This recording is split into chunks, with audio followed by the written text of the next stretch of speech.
I done seen y'all multiple times today, and we are still here, still getting things together, still doing what we doing.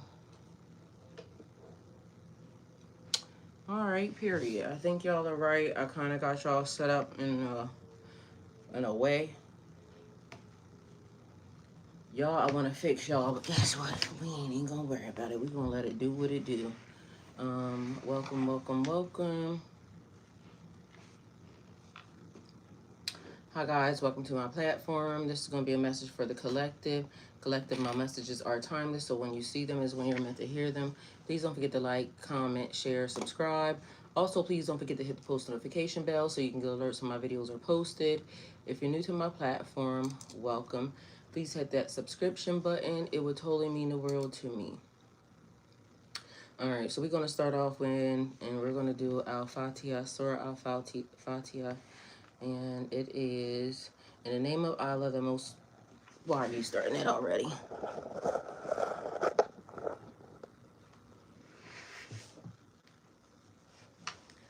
All right, let's start for loud.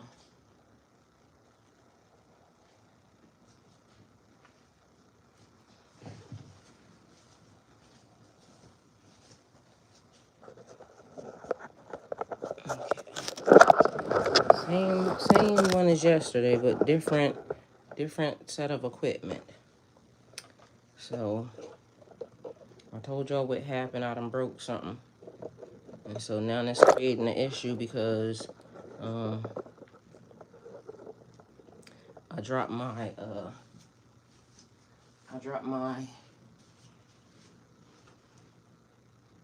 and now it's dirty. And so let me clean all y'all. Let's see this thing clearly. All right. Prayerfully that stays the way it needs to be, and then we won't have no issues. But even if we do, we're gonna still just work through it, and this is how we was here yesterday for forever and a day, because we still made it do what it do. All right, and period. All right, we got Surah Al-Fatiha. And all praises for Allah, Lord of all worlds, the most compassionate, most merciful, master of the day of judgment. You alone we worship, and you alone we ask for help. Guide us along the straight path, the path of those you have blessed, not those you are displeased with, or those who are astray. Amen. We have Psalms 91. Whoever dwells in the shelter of the Most High will rest in the shadow of the Almighty. I will say to the Lord, He is my refuge and my fortress, my God in whom I trust. Surely He will save you from the fowler's snare and from the deadly pestilence. He will cover you with His feathers, and under His wings you will find refuge. His faithfulness will be your shield and rapport. You will not fear the terror of night, nor the arrow that flies by day, nor the pestilence that stalks in the darkness, nor the plague that destroys at midday. 1,000 may fall at your side, 10,000 at your right hand, but it will not come near you. You will only observe with your eyes and see the punishment of the wicked. If you say, the Lord is my refuge, and you make the Most High your dwelling, no harm will overtake you, no disaster will come near your tent. For He will command His angels concerning you to guard you in all your ways. They will lift you up in their hands, so that you will not strike your foot against a stone. You will tread on the lion and the cobra. You will trample the great lion and the serpent. Because He loves me, says the Lord, I will rescue him. I will protect him, for he acknowledges my name. He will call on me, and I will answer him. I will be with him in trouble. I will deliver him and honor him. With long life, I will satisfy him and show him my salvation. Amen. Hi, everybody. Welcome. Thank you for being here. Thank you for being here. And thank you for being here. So let me tell y'all. Starting off this morning, I went outside. Well, first of all, that wasn't starting off this morning. Bismillah, the beginning of. So, at 12, somewhere around there, 12 something, I woke up. Mind you, don't even know what time I went to bed. So anyway, in the midst of that, I got up and laying there in my bed, and I, was listening to the Quran before that, but anyway, I grabbed my phone and I was getting ready to start scrolling, right? Because I'm like, what time is it? And then all of a sudden, I got the energy, like, get up. Let's just get up and, go ahead and get in the shower and let's go ahead and get our day started. Mind you, it's dark outside. It's AM, but it's not AM. All right. So I don't know what that was. Anyway, long story short, I went on ahead and got in the shower, got myself together, and then I came and sat down here in front of the cameras. So then we got on live, and I stayed on live till about 4 or something in the morning. All right.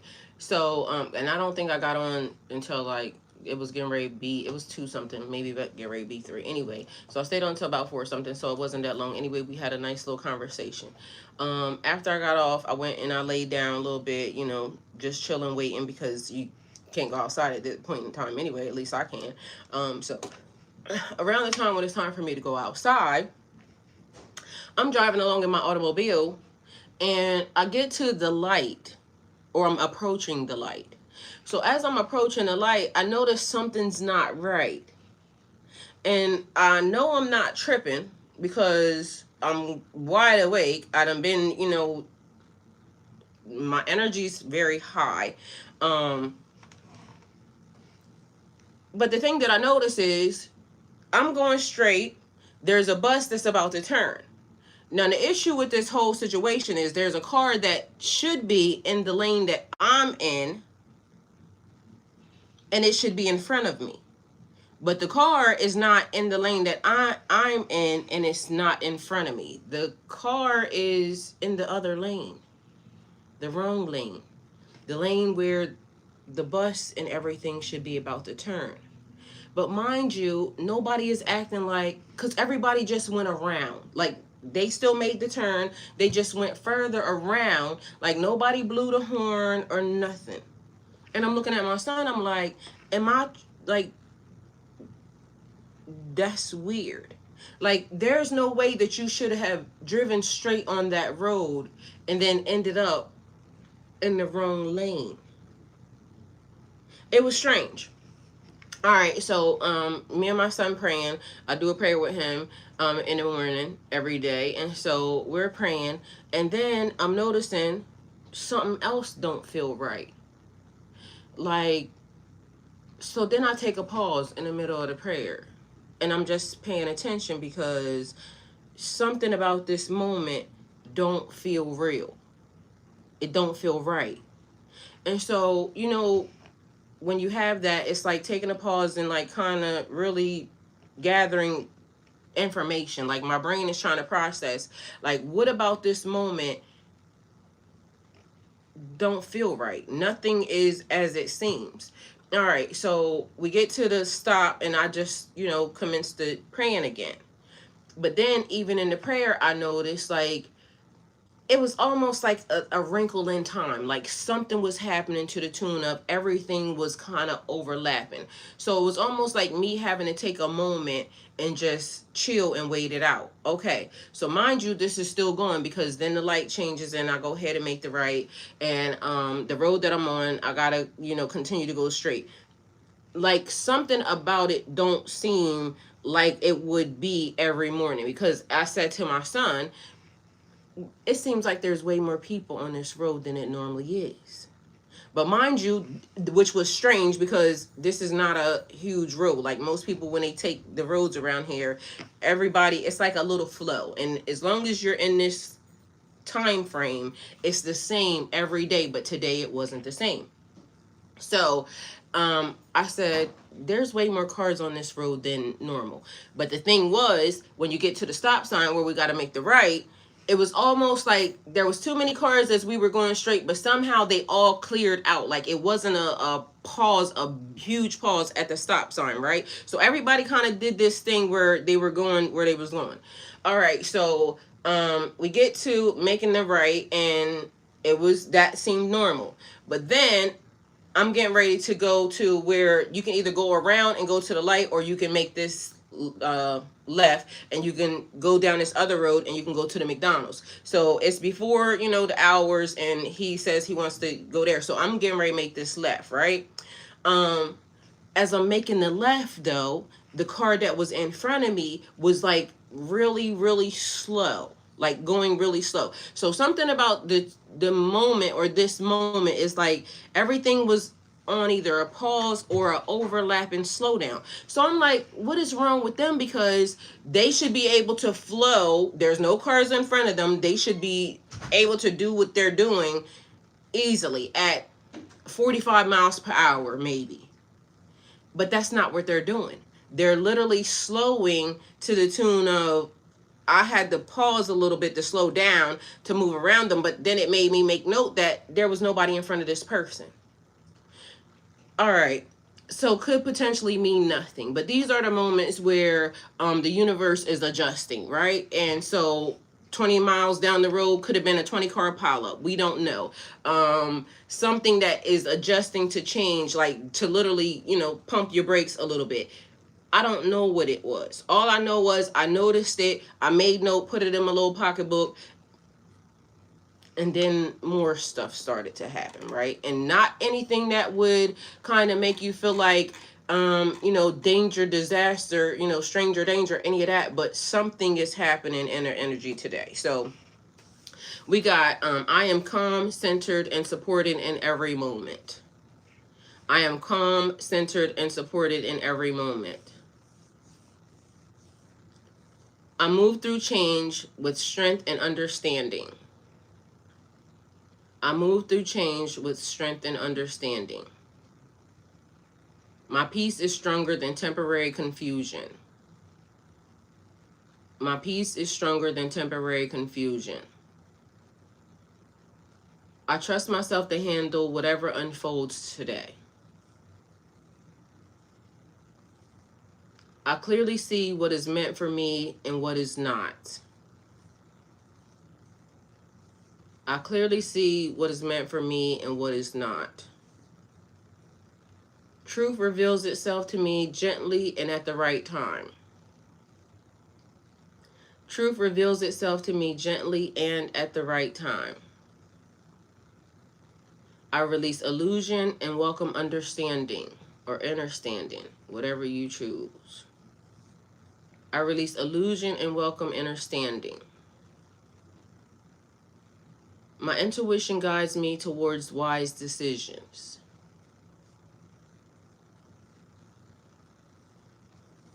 I honor my energy by choosing what I allow into my life. I honor my energy by choosing what I allow into my life. Saying no is an act of self-respect. Saying no is an act of self-respect. I am protected from what is not aligned with my highest good. I respond with wisdom instead of reaction.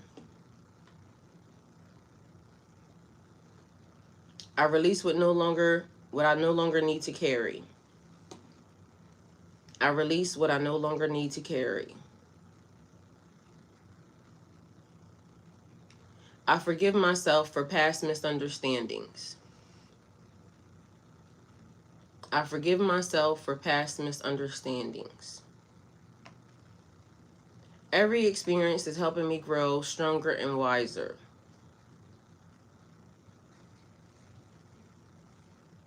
I am healing. I allow my healing to happen naturally within me. I allow my healing to happen naturally within me.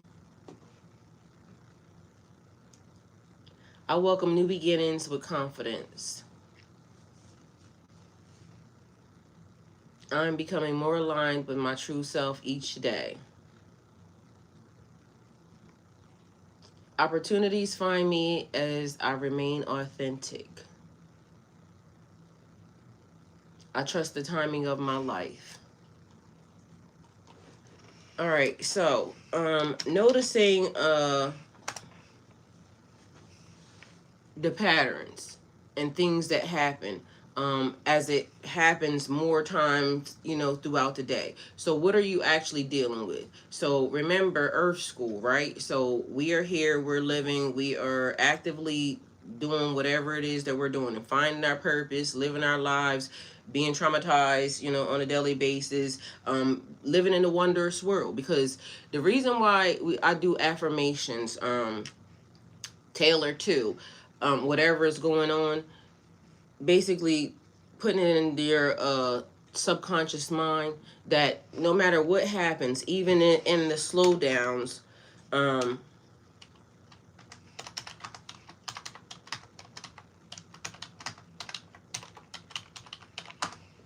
even in the slowdowns, where we're meant to be, and we are intentional in everything, because we're not going to rush past what the universe is trying to tell us. Why? Because the universe could be potentially protecting us from something. Or have you ever, for some reason, it's given what is it, Final Destination? Remember, in Final Destination, everything lined up the way that it needed to. Like, there is no way that this could have happened. To the tune of now, seeing Final Destination now makes people who get behind log trucks not do that. Like, nobody drives behind a log truck because of Final Destination. Most people are not going to drive behind like wood trucks and things of that nature, stuff that can fly off. Van with ladders and things of that nature. Why? Because it's like divine timing happening in this situation. We just not going to do certain things. Why? Because we didn't already, subconsciously, we'd already been programmed that this could potentially happen. And although we would want to avoid it, some things just are in alignment. So it's like a person saying that had to happen. Like, you couldn't have, this thing couldn't have happened, and this thing couldn't have happened. It's two weird events that happen that line up so perfectly that it creates whatever that is. But we're not talking about, I guess maybe we could be. So it's like life and death. So rising from something like the phoenix, because when something ends, something else starts, right?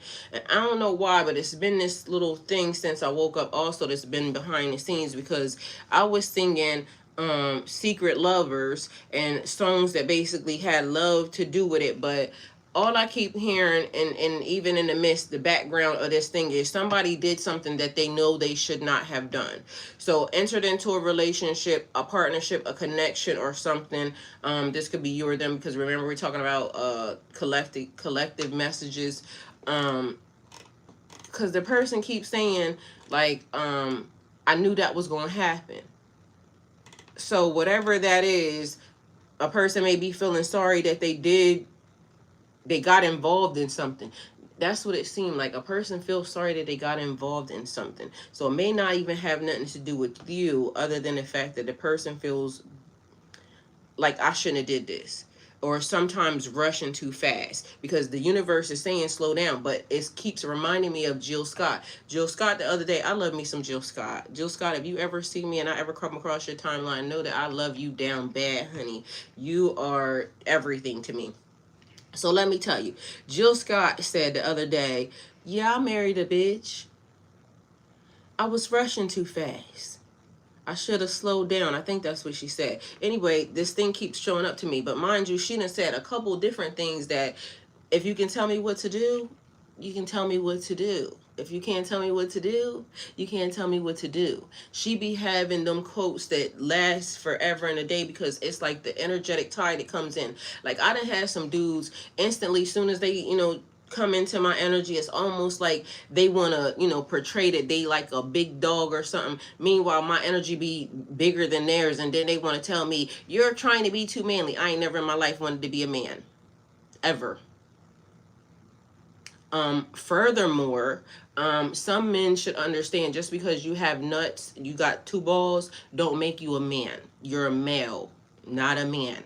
So you come into an energy that is basically bigger than yours anyway. It's not compatible. You technically, and I don't mean to say it like this, because the word I keep hearing is like a peasant energy. So some men will think that just because they big and, you know what I'm saying, they, like, all women have to listen to me. No, we don't. We don't. And sometimes you out of your league, and you think that just because you feel like, because some dudes will be saying, I'm a high value man. Nothing high or value about you. You're just tall and stupid. That's it, that's all. And just like I seen a man saying, well, if I wanted to do this and y'all women and y'all don't get in line, well, what are y'all going to do about it? Because we could do this, as if you're going to take something. Two hots, nigga. That's all it's going to take. So you bring all that energy and all you're going to get is, that's it, that's all. Put them down like a dog.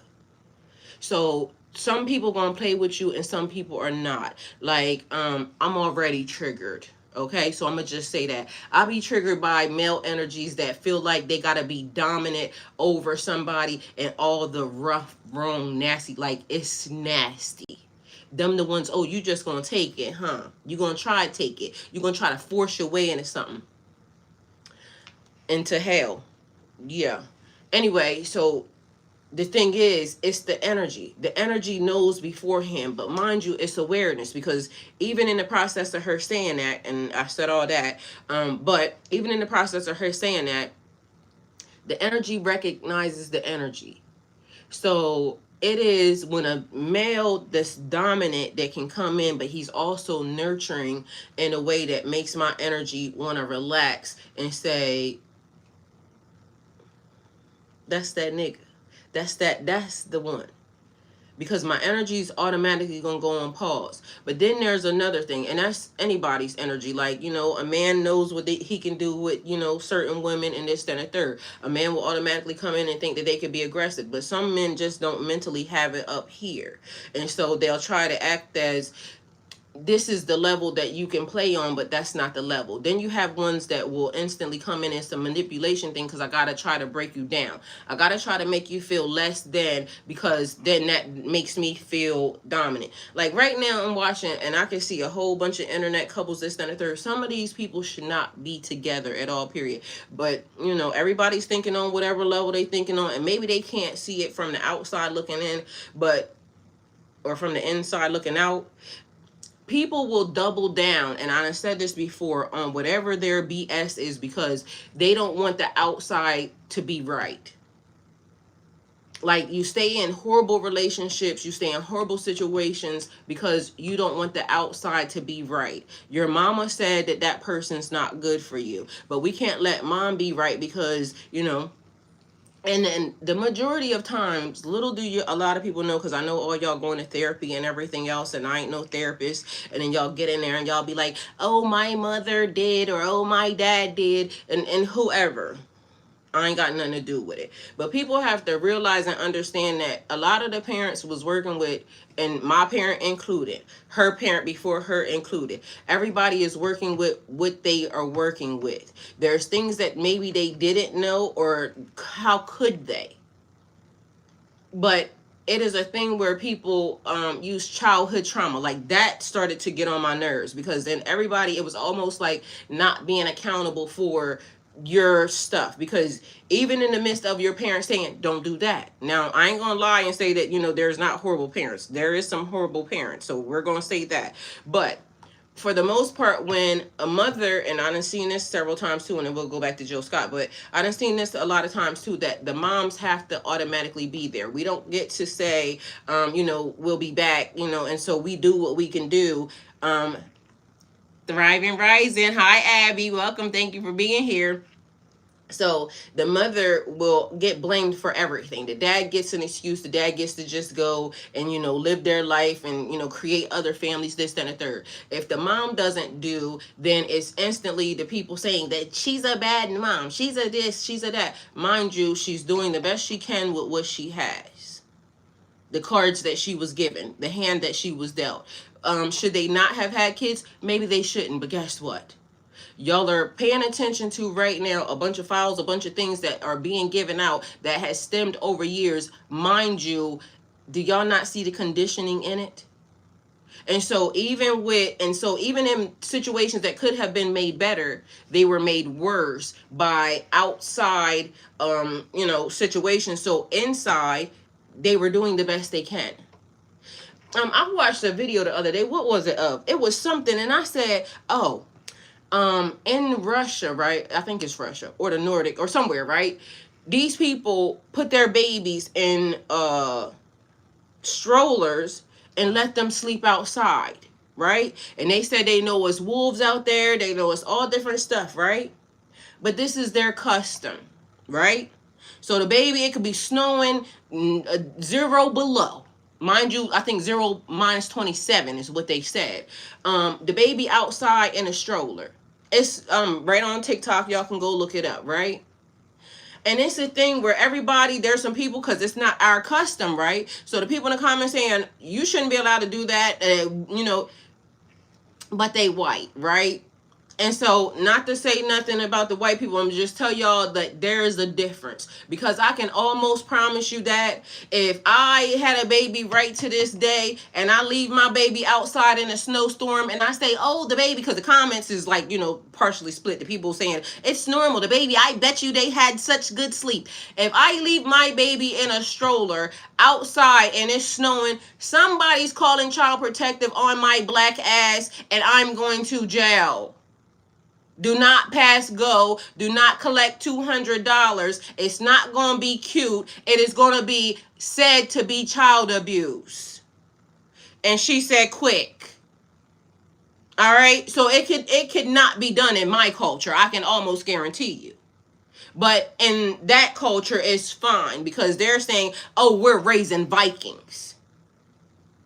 It's a baby. It should be nice and warm and cuddled. And if the baby can sleep outside, why your bitch ass ain't outside?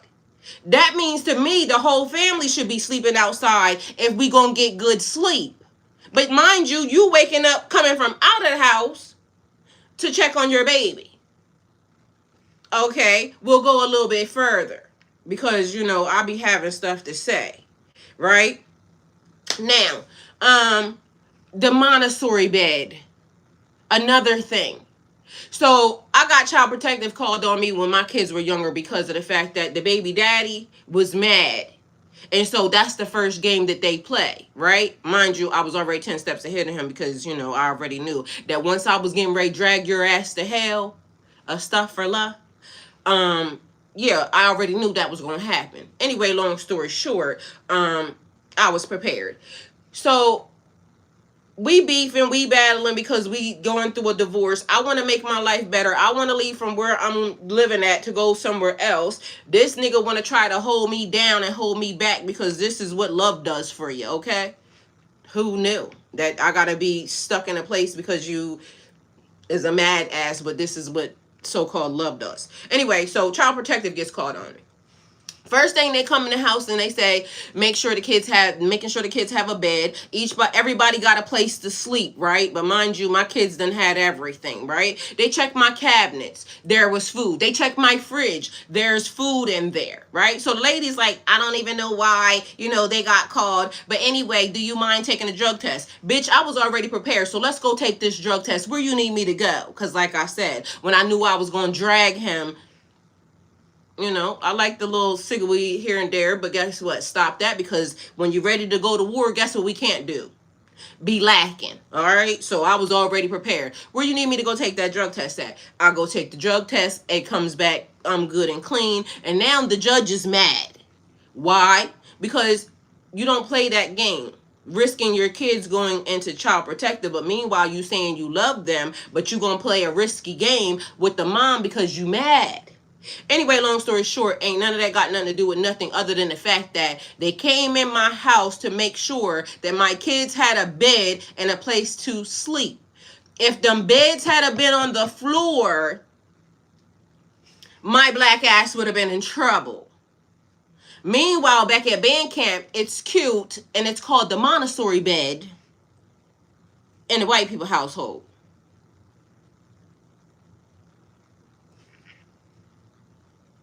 Why is there a set of rules for us and a set of rules for them? If the rules are the rules, then everybody should be in trouble. If the baby get left outside and get ate by a wolf, oh, my bad.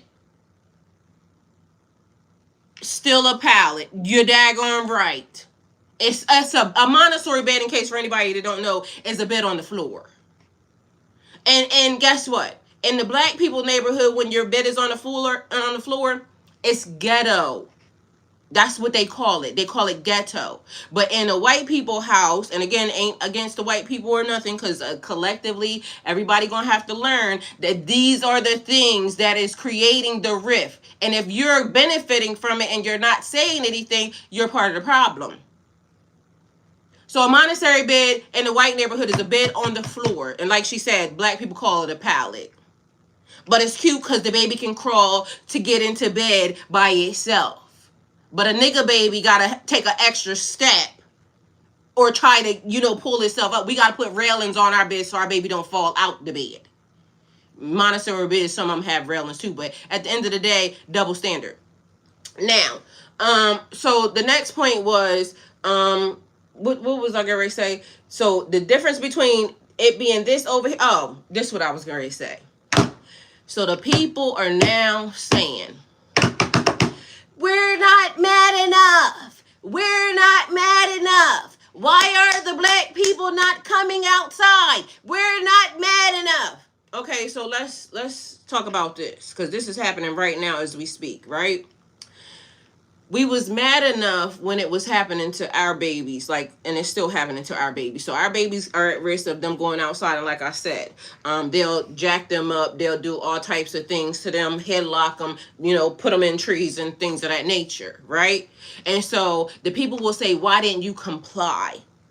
Why didn't you just follow the rules? Why didn't you just listen?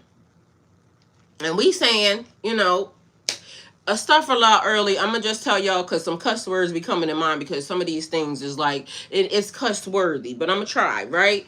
Anyway, so right now it's something happening, and I don't know, because I don't watch these people, but I also just seen what the lady said. So they said when you're in trouble, the white women will teach their kid, and white ladies, I love y'all, just pointing out what's happening. I love who loves me. The ones that don't, fuck you. And your mom. So the lady's pointing out, she said, when there's something wrong, they train their children to find the white women teach their kids to find a black woman when something's wrong. If you get lost, anything happens, find a black woman, because they know the black women will protect the children, right? Okay, and we will go through hell and high water. We will make sure that them kids don't get touched, right? Exactly.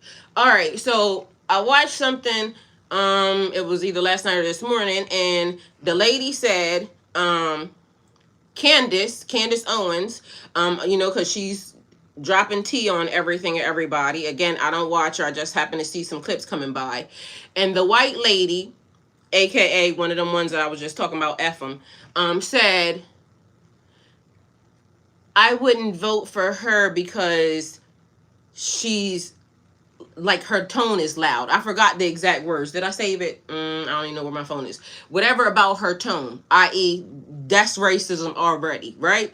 You're saying we're not mad enough because our country is being ran by, these groups of people. You want us to come outside, but can anybody tell me why black women got the angry black women title? Because when we were mad enough and when we were angry enough, we, did things that basically put us into we mad and we angry. But nobody asked why we was mad and why we was angry. Well, because one, this is happening to our kids. This is happening to our husbands. This is happening to us in life. We get treated like the last citizen. We can't even say second class because we get treated like the worst. But meanwhile, y'all want us to step up and do the hard things that y'all can't do, or when y'all don't want to do it. And it's okay then. So you want to put on a dog whistle, and you want to be able to call us to be angry when it's time. And Abby said, we've been angry for too long. But mind you, in the midst of it, y'all want to call us, we get name called when we are standing up for what's right. We're not just being angry because we just want to be outside being angry. No, we were being passionate about situations, unfairness, injustice. But all of a sudden now, the lady stated the fact, because there was a white lady that was actually talking about it. Where is my phone? I don't even know what I did with it. The white lady is pointing out how racist that is. And I love them. I love the ones, like I said, the collective, the ones that understand it's going to take all of us to fix whatever the problem is, right? But y'all going to have to do the hard thing, because at this point, it's this. So if Candace is the best person for the job, Candace ain't listed in nobody's files. Candace ain't, Candace is exposing the things. Why would she not be the person to do the job? Because y'all are mad that she's bringing light to situations? And again, I don't know nothing about this lady. All I know is that I heard I'm swiping through and this is what the lady said. She used her tone. That is not like the tone. You're going to need that tone in order to heal a generation. You're going to need that tone, that energy, that passion to correct 6,000 or 6 million files. So do y'all want the problem fixed, or do y'all just want to put a band-aid on it and keep allowing it to happen? Because that's the question that I'm going to have to start asking the people. Like, y'all are saying that y'all don't like what's happening, but technically, if you keep the same people with the same energy doing the same exact things, it's going to be the same thing over and over again. And this is where I keep saying people have to look within themselves. And people have to start realizing you're racist. Whether it be black, whether or not it be white, whether whoever it is. Because people will say black people can't be racist, but we be racist against our own people. We be racist against, other cultures as well. Mind you, I learned last night that there is Chinese Jamaicans. Like, I don't know why for the life of me I never thought that was a thing, because it should be Chinese everything. Like, we know there's Chinese black people. There's but a Chinese Jamaican, wow. But, I ain't never seen that. So now, anyway, I guess that also led me to know that now there's different cultures, different ethnicities, Chinese, Jamaicans, Chinese, Haitians. That's what I'm saying. Why did I never think that? Like, any culture and everything, Chinese, Spanish people. She said, wow, Chinese, Jamaicans wonder what their food is like. Man, listen, the dad that was talking, because he was bringing up the history, I think it's called Chung.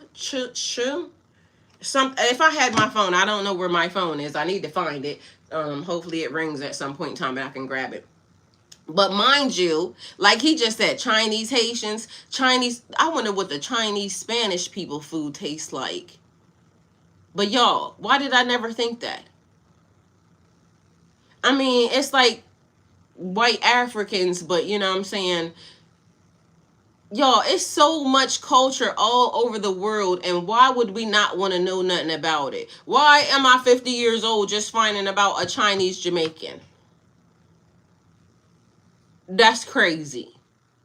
Anyway, I love that for them, because I love to see the family dynamic, and their daughter, I think the younger generation is on YouTube. That's how I ended up finding it. And then come to find out, they're actually trying to trace their culture too. I mean, it all goes back to black, just so y'all know, or, whatever the color we technically are.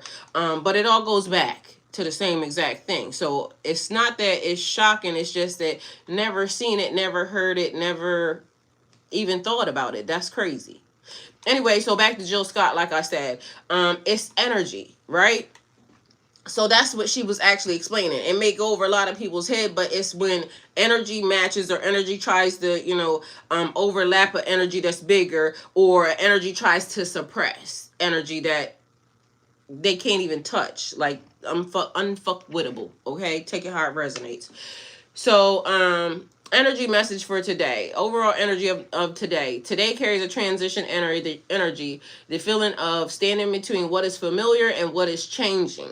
Many people may notice heightened awareness, stronger intuition, or a sense that certain situations can no longer stay the same. There's a push towards truth and clarity, but it may arrive through discomfort first, because again, we have to have conversations. Like, even when I start saying black people and white people and bringing it up, it instantly those triggers, like, oh my God, here we are with this. I'm so tired of the racism. Yeah, well, if you're tired of it, stop doing it. amongst each other, amongst other cultures, this, that, and the third, because it's going to keep being a thing. To the tune of, they keep wanting to lump everybody together, all of us black people with the Jamaicans, with the Haitians, with the Africans, this, that, and the third. And although we all come from the same egg, at the end of the day going to end, they don't like us and we don't like some of them. It is the truth. Why? Because they come over here predatory, trying to steal, scam. They think that we predatory, trying to steal, scam. Meanwhile, back at band camp, I teach my kids not to lie, cheat, or steal.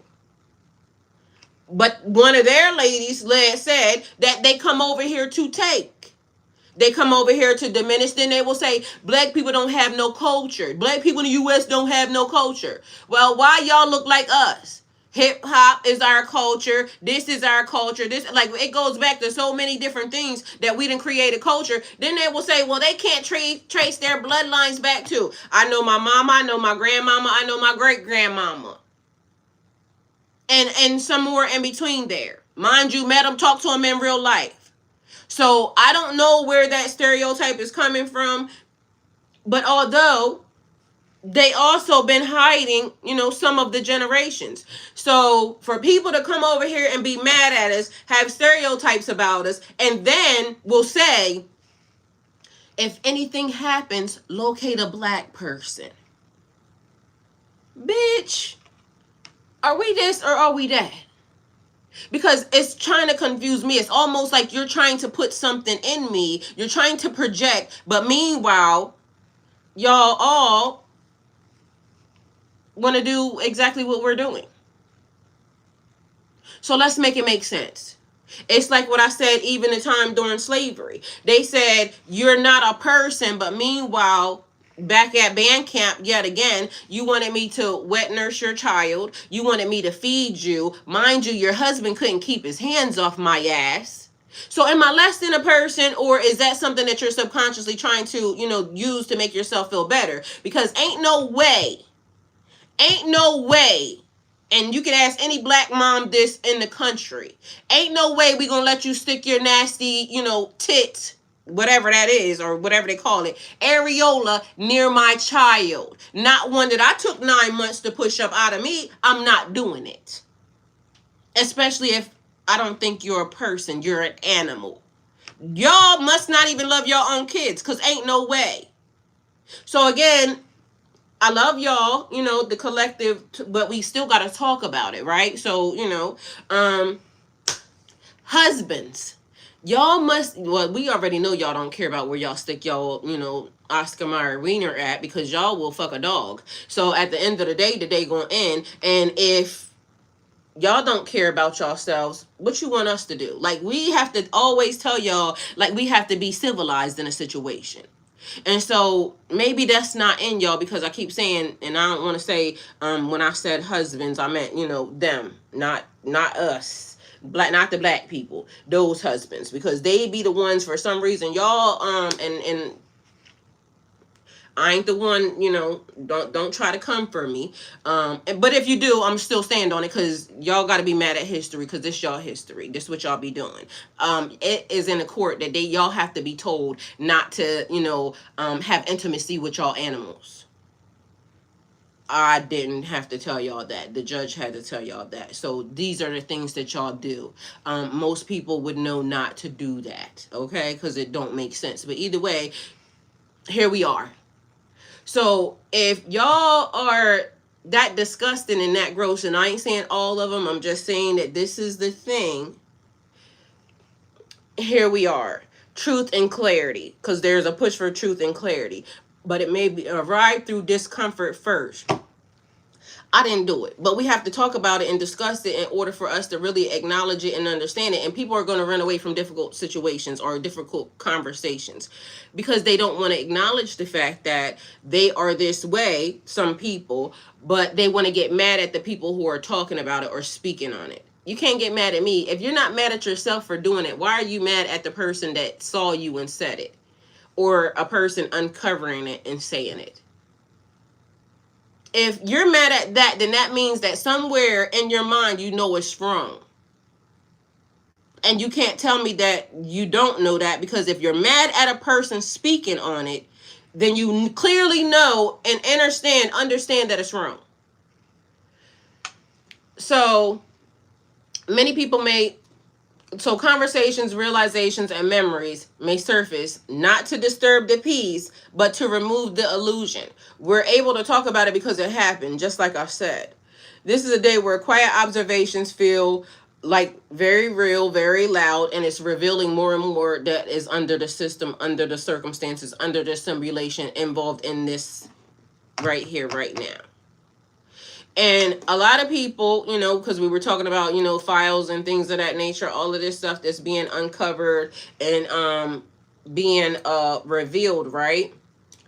And the way that they want us to argue, and who's they, the powers that be, they want us to argue amongst each other because it leads to the distractions that they want to distract us from what they're doing to us beefing and having conflict with each other. Meanwhile, we all are requesting and asking for the exact same thing. Common human decency, not having to have to go out and fight each other for basic human rights or conditions, being able to feed your children, being able to live in housing, sustainable housing, people who went out and fought for the country not being able to get things that basically should have been given to them, their God-given right to even just exist on earth. Why is so many people that fought for this country homeless, not being able to get medical care, not being able to, just being ignored or just being pushed to the side in a system? Like the system failing every single one of us because we're all noticing that money is being diverted in big, large sums outside of us and outside of our country. But meanwhile, what are we getting? Able to go to work, not able to go to work, some people being fired, so much stuff that's happening that people are having heavy anxiety is what everybody says, and I ain't nobody's doctor, but this is what everybody's talking about. Oh, I'm having anxiety, I gotta get up and go to work. Mind you, the files have been released and we gotta go to work, and this, that, and the third. Other countries are dealing with the people who were involved in the situation, but ours isn't. But mind you, we supposed to be ahead of the game and everybody else. We're supposed to be the ones that are teaching everybody, leading, paving the way, paving the future. But meanwhile, our system sucks.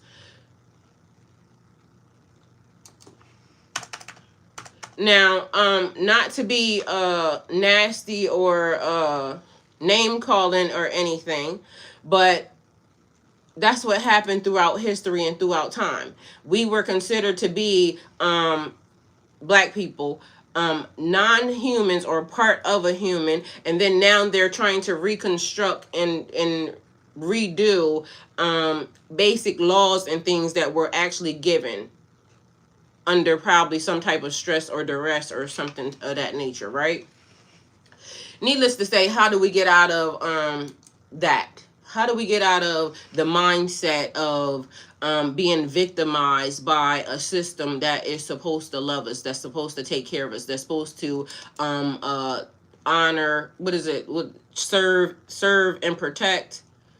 But meanwhile, do any of y'all feel served or protect in this situation? Or do y'all feel like y'all have been being triggered in all the worst ways because of the fact that, some of these things are completely ungodly, but it's not new. It's still the same exact thing.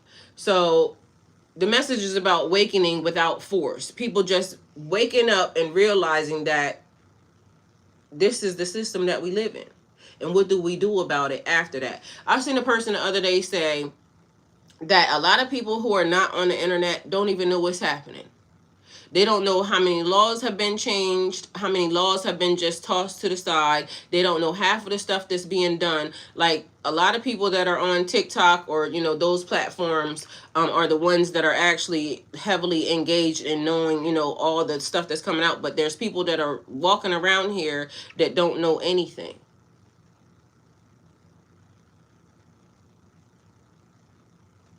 Like, who could actually believe that? They don't know that laws are being changed right in their face. They don't know that our internet is being scrubbed right in our face. They don't know that documentation, like, they're just going to wake up one day and think that everything is, just different and not know how it happened.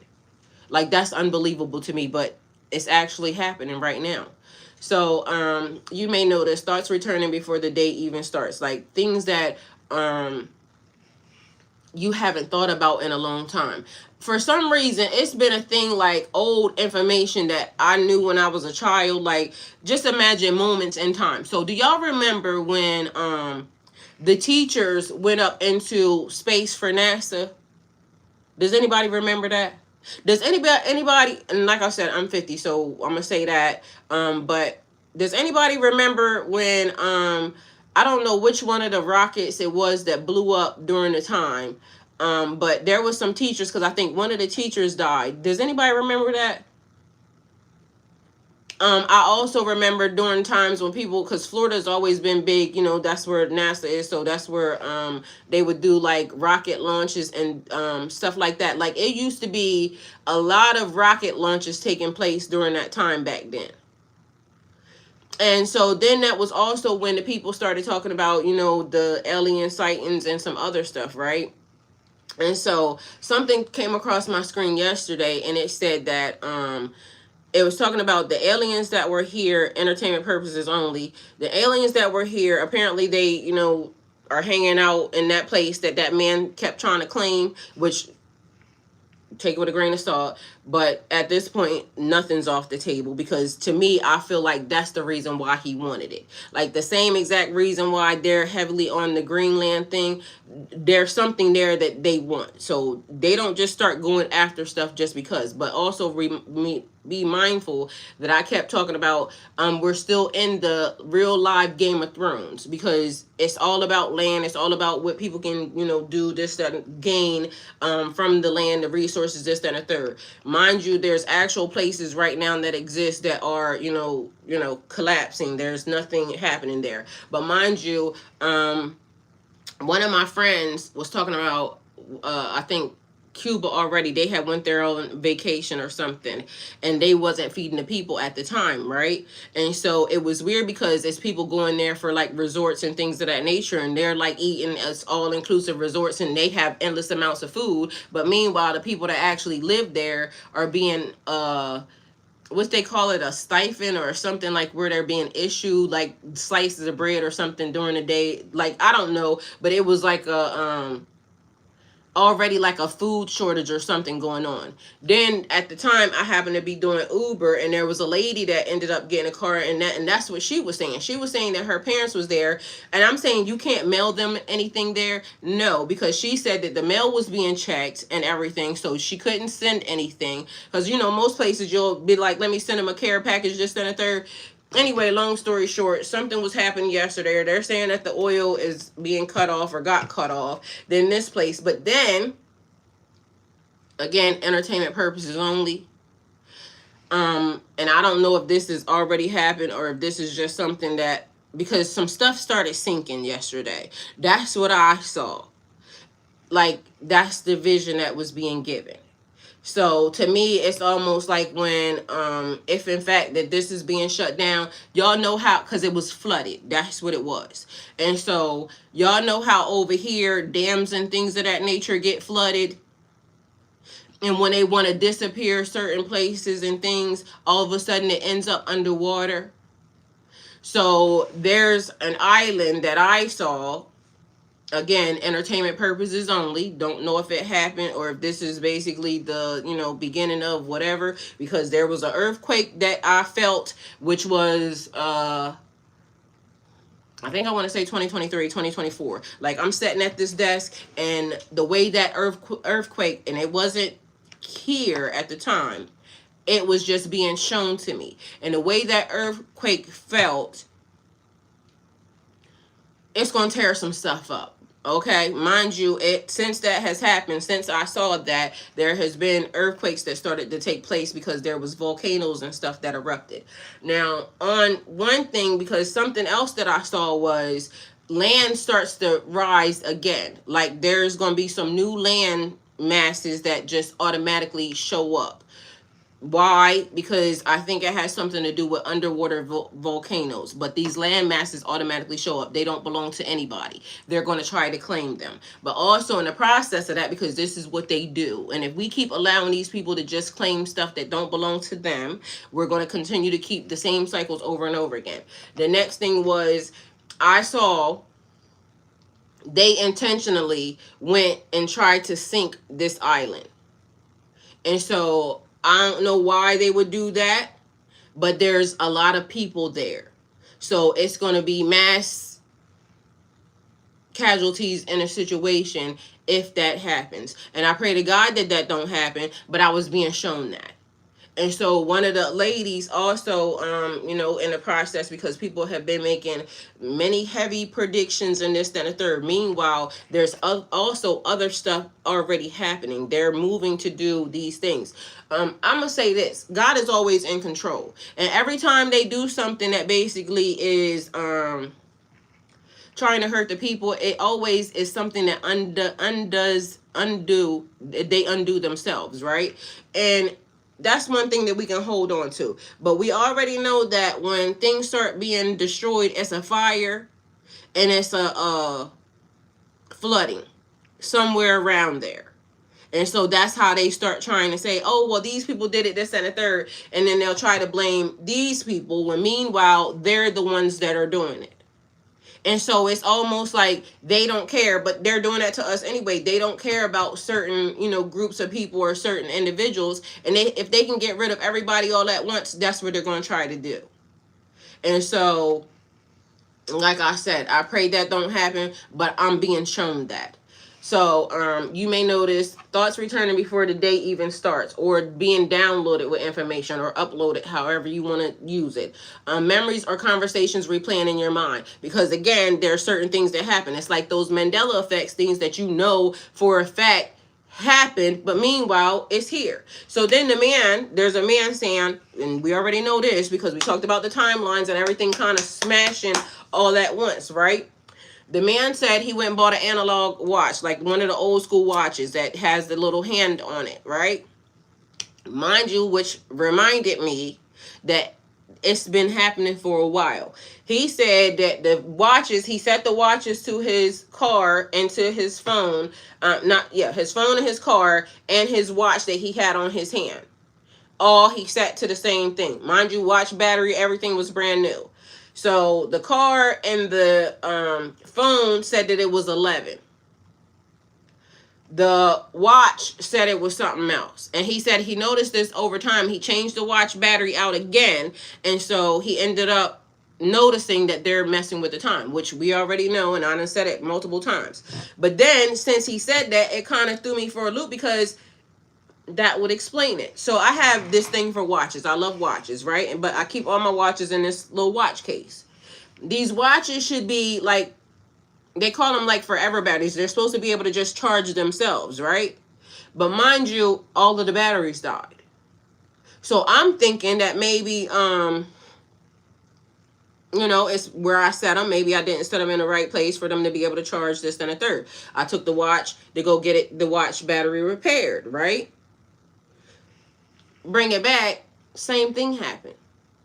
So I have upteen watches that the batteries should not be dead, should not be dying. They're supposed to automatically be doing it to themselves. And so y'all start to pay attention to y'all actual watches and see what happens, because some of them have already been trying to tell us that something has been off.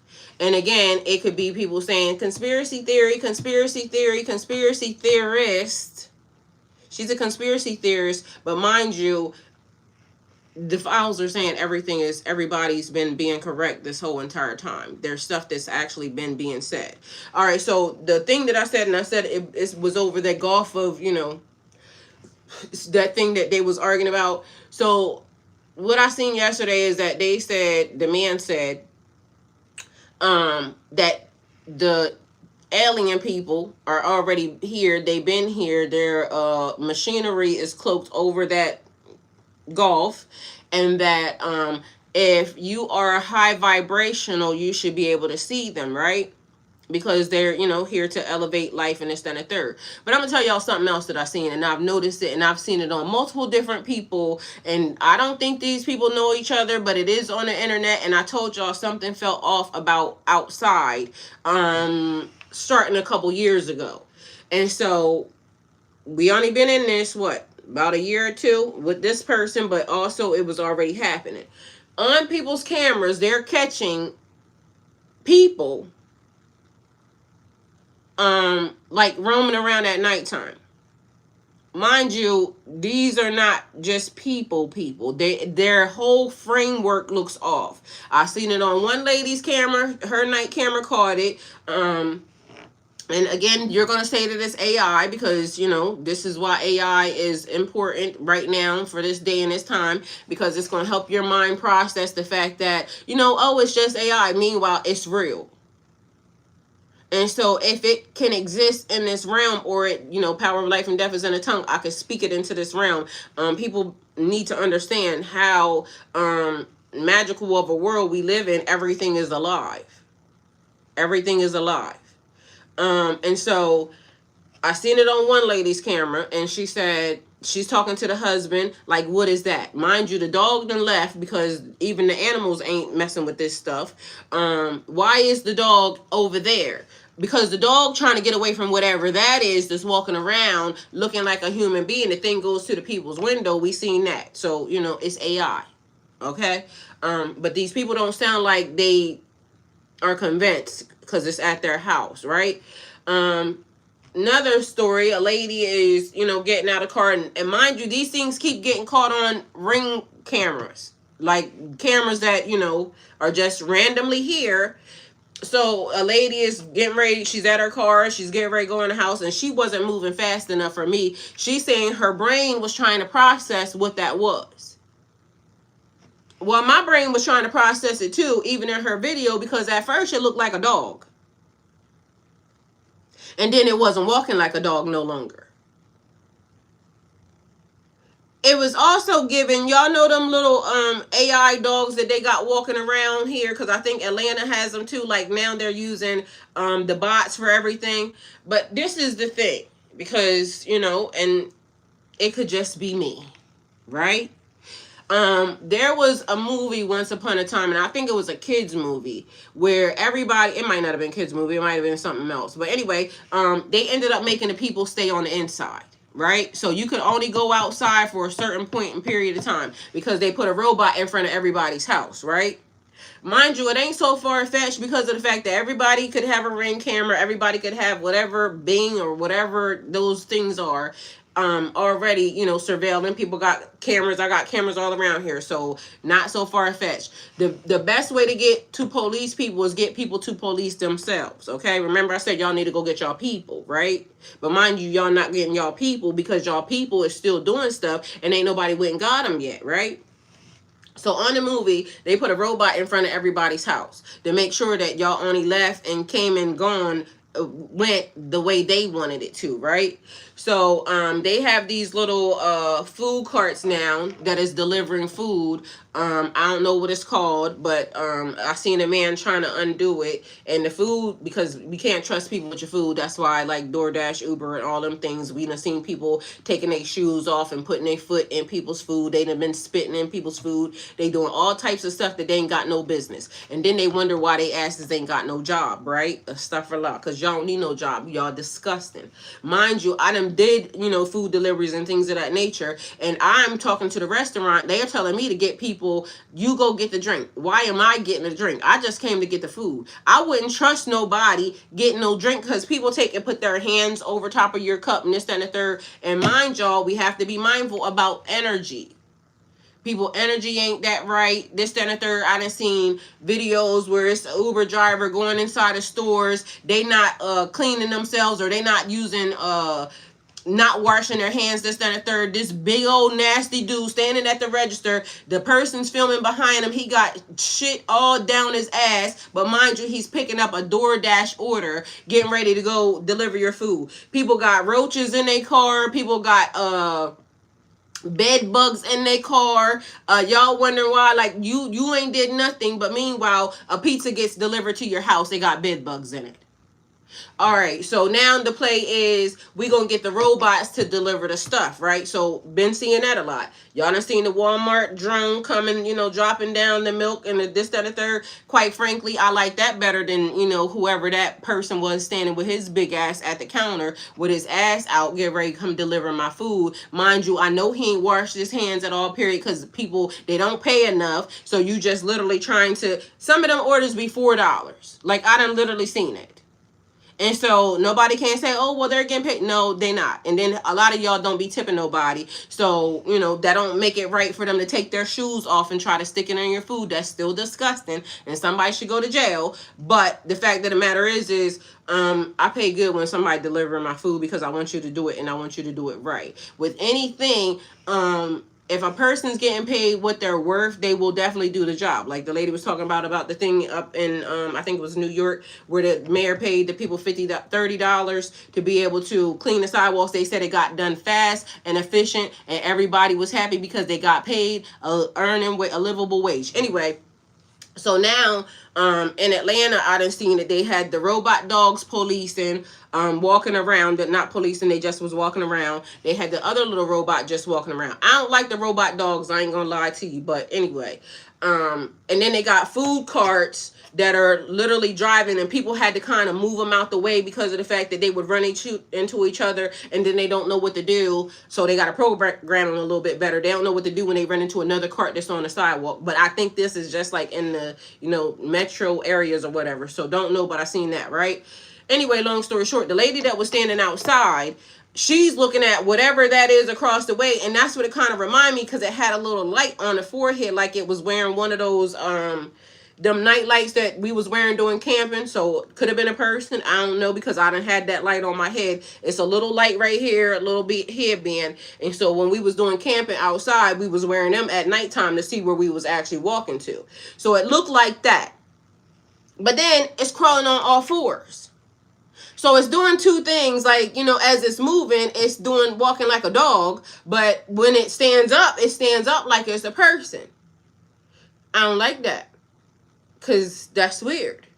And so my brain will want to say, it's AI, this, then, a third, or it's a AI robot or something of that nature, but why is that outside?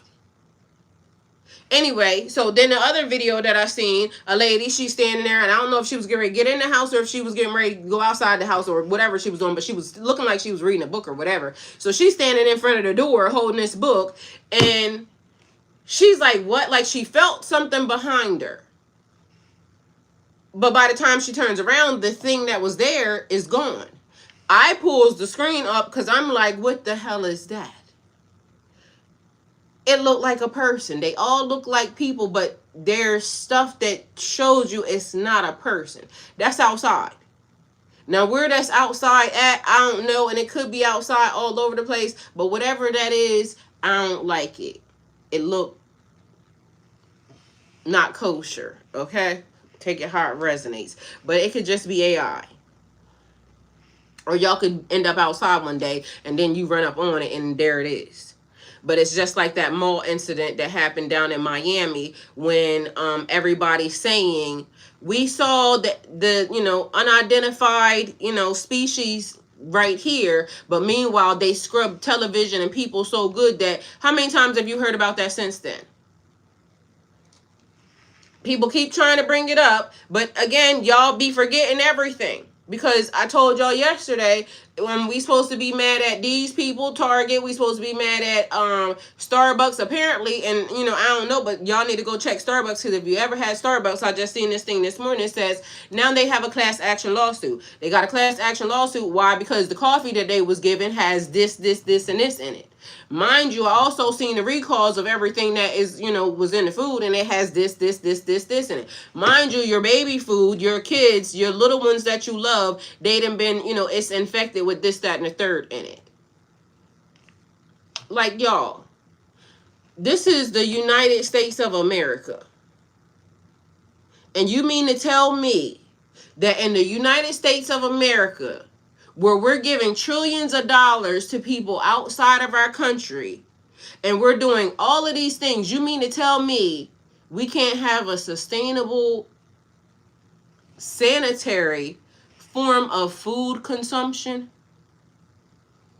That's what you're trying to tell me? Because if that's the case, everybody's fucking fired.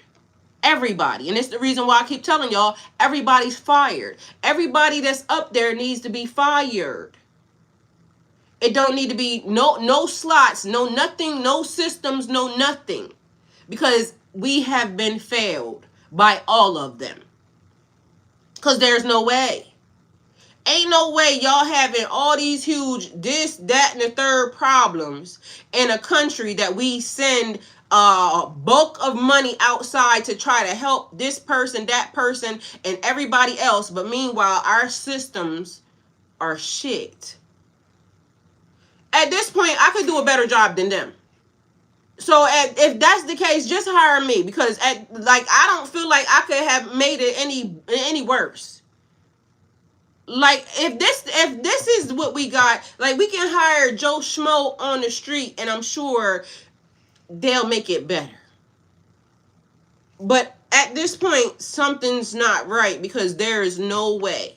They steady trying to figure out ways to line their pocket. They steady building prisons. They steady, like, y'all want to build a prison or, whatever those things that y'all talking about. Mind you, one of them, I'm literally miles away from one of them, just so y'all know, right? Y'all can build that, but y'all can't figure out no way to use that money to fix the food system. They don't want to.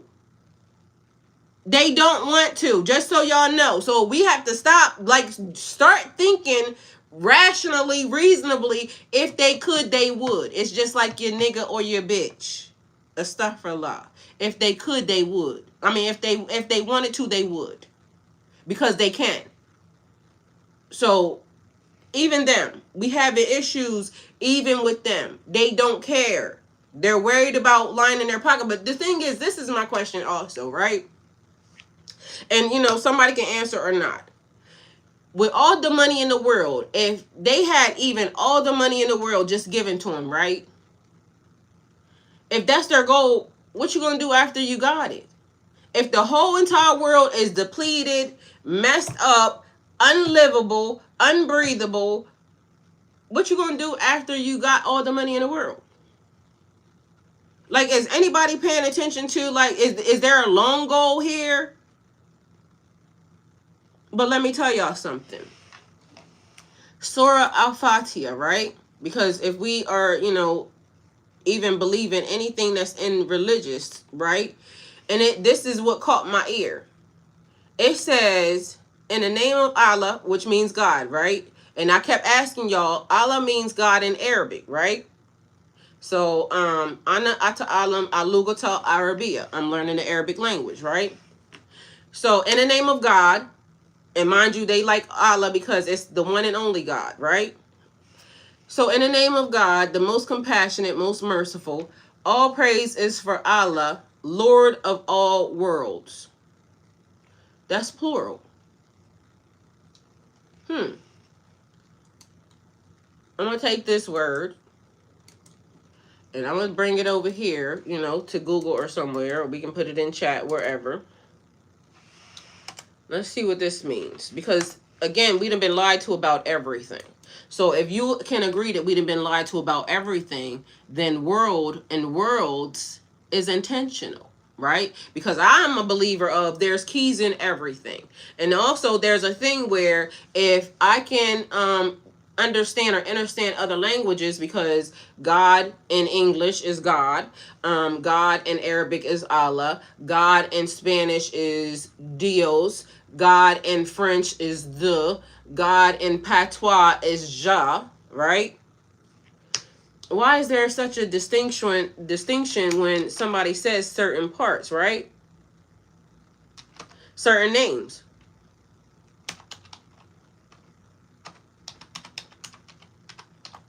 And then today, God is good, right? Geno Jennings, and I love Geno Jennings, right? But, and so this was also the clearance. So somehow, my phone, I'm in the shower, and it starts playing Geno Jennings, right?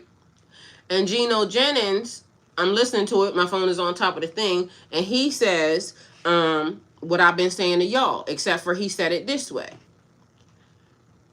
Jesus in English, Yahweh is what they say, right? Then he said Jesus in Spanish is Jesus. Then he said Jesus in another language. He said, because if he speaks language, the lady said that there was a scripture that they said God has many names, right? Mind you, when I was a kid and we talking about what I just said and you remembering different things, I can remember that when I was a kid doing Bible study, because I was one of them kids that went to what you call it, when the kids, when they came around and they got you on the bus and taking you to the Sunday vacation Bible school or something of that nature. Even in the summertime they would do that. And I can remember that they said that there was over 300 and something names, right? And this is where I have an issue at, because even Geno Jennings, he's a person who basically is only does study by the Bible, right? So if it's in the Bible, it's in the Bible. That's it, that's all. What I don't like, and it don't have nothing to do with him, it has something to do with teaching only a portion of the information, right? So if you were given a Bible and you're only teaching what's in your particular Bible to your people, you're doing a injustice. Because if we already know that the Bible that was given to us over here, mind you, they're talking about us, just so you know, you can go to any platform, they're talking about us outside of the USA. Other countries are talking about how poor our education system is. They get taught about different languages, different history, everything. Our education system is the worst. And when I say the worst, I mean, I'm not joking. They teach these people outside of here about different parts of the map, everything else. Go look it up for yourself. So if we want to, walaikum salam. And Islam sister, God in Arabic does not mean God. Allah means the God, the God. It does. It means the God. So you're correct. So what you saying that for? Allah means the God. God in Arabic means La. But I hear you and I love your senses. Okay.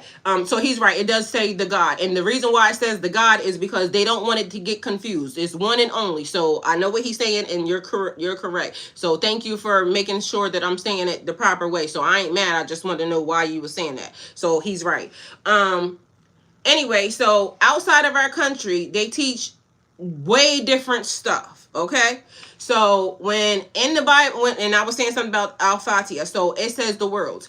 And I said, where are they going to escape to, right? All right, so this is the definition, because I like the definition of things to make sure that, you know, we know what we're talking about here, because it literally says that. So it says, no, I said worlds. Worlds, plural, is a noun. Different planets or realms of existence, right? Separate environments, lifestyles, or ways of living. Is a large amount or great difference. A world of a difference. An inspirational or philosophical use. Different levels of reality, right? All right, so that's what the worlds means. Anyway, so Geno said, Jesus is what he was saying, and he's only teaching what is in that Bible. And again, I like Geno Jennings, so I'm not saying nothing, but then it gave me a mindset of, I've been saying to y'all, God, like, just because it means God in this language, it means God in this language, it means God in this language. And if you go look it up, or the God, making sure that it is the one and only, and everybody can agree, because people will say that there's one and only God. There's one God. Even in the Bible, it says one God, but it also talks about other gods. Remember, I did I pulled it up. You can look it up for yourself. It's right in there. So with that being said, if you're you're only teaching the limited version, you're doing yourself and the other people a huge injustice. Because if we know that Bible intact is over here in Ethiopia, and they have that knowledge and that wisdom, and all you're teaching from is this,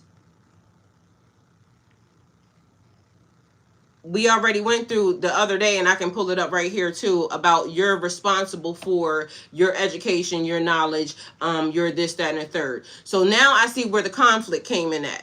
And it was, I said, the meaning of God in different languages is a language barrier. There's a breakdown in communication, because if we don't learn other people's languages, or the meaning of something in a different language, then we are limiting ourselves.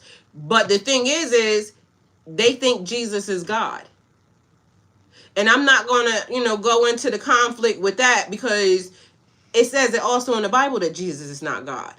And then they do this thing where they try to spin it and say that this is, what it means. But Jesus is saying in the Bible that he's not God. The only person that's good is God.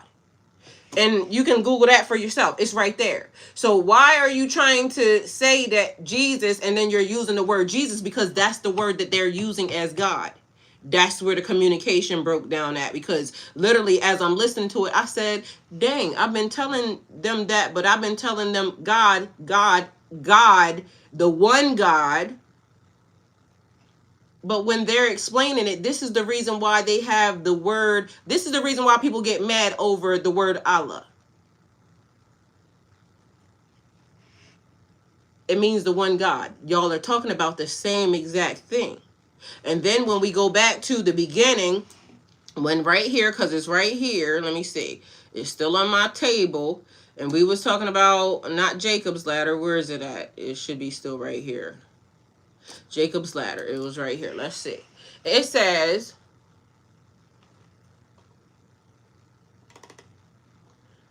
the Tower of Babel is really what I wanted, but for some reason it got labeled as Jacob's ladder. So in the Tower of Babel, it says in Genesis 11:1-9, humanity tried to build a city and a tower with its top into the heavens to make a name for themselves. Let us build ourselves a city. So 11:4, 1-9 says, I don't know why it's just one part, but anyway, 11:4 says, let us build ourselves a city with a tower that reaches to the heavens, so that we may make a name for ourselves. Otherwise we will be scattered all over the face of the earth. 11:7-8, come, let us see, let us go down and confuse their languages. Let us confuse their language is what I was looking for. So Genesis 11:7-8 says, come, let us go down and confuse their language, so that they will not understand each other. So the Lord scattered them from there. Meaning, at one point in time, we all spoke the same language. But because the people, got too big for their britches and started wanting to do, go into heaven, they literally got scattered, which gave the different languages. And mind you, when I was talking about what does the Quran, the Bible, the Torah, the Kabbalion, and Tarot all have in common? We just been going over that. So if you haven't seen it, it's in the videos. This has been a whole little series thing that's been happening, and you can go look everything up for yourselves. But we have to pay attention to the wording, the verbiage, the language, and also realizing that English was bits and pieces taken from here. There, English is one of the languages they say is the hardest language, but meanwhile English undoes. The power of life and death is in the tongue. So when we speak English, a lot of things are kind of backwards and, not the way it should be. It's like undoing a blessing in the midst of. But even in English, a while back, they would teach etymology in school. And so when the powers that be, or the people that are trying to control, when they don't want you to know something, they start trying to hide things, right? Or they start getting rid of information. Meanwhile, the information is still there. We just have to go look it up. We also found out yesterday, the internet, well, not yesterday, we've been finding this out for days. Certain parts of the internet, Google still seems to be almost intact. Some of the platforms that they're giving people to use is wiping away information, just like what I said about the land and the property around here. Certain parts of land, even where the White House stands at, has been taken. And so in history, it was shown that that land was indigenous land, indigenous property. They came along and then they took it. So now when you go look it up, it will try to say that it was swamp land, or it was this type of land, or if it was that type of land. No, it wasn't. It was indigenous land. They took it. I have a book right here that starts with the guy. Let me see. It is called right here. An illustrated guide to the lost symbols, right? Mind you, this is a good book, but I also kept telling y'all I don't care about what these books got in them, because history is being told by anybody and everybody right now, right? And the ones who have a lot more to gain are the ones who are trying to scrub away, or the ones who have been stealing or trying to scrub away the history of the indigenous people, right? So when you go look up online, and you may find it and you may not, depending upon how far you look. But when you go look up the White House, it will tell you that this man, somebody named, if I can find it quickly, then I'll tell you. But if I can't, then you're going to have to go look it up. But they have a name of a person saying that this person is the person that was in charge of the land at the White House. It's a lie. And mind you, it's in a book. So if everybody gets wiped away right here, and here and now, and this book gets saved, it's going to say that, let's see. It's going to say, I think his name starts with a K.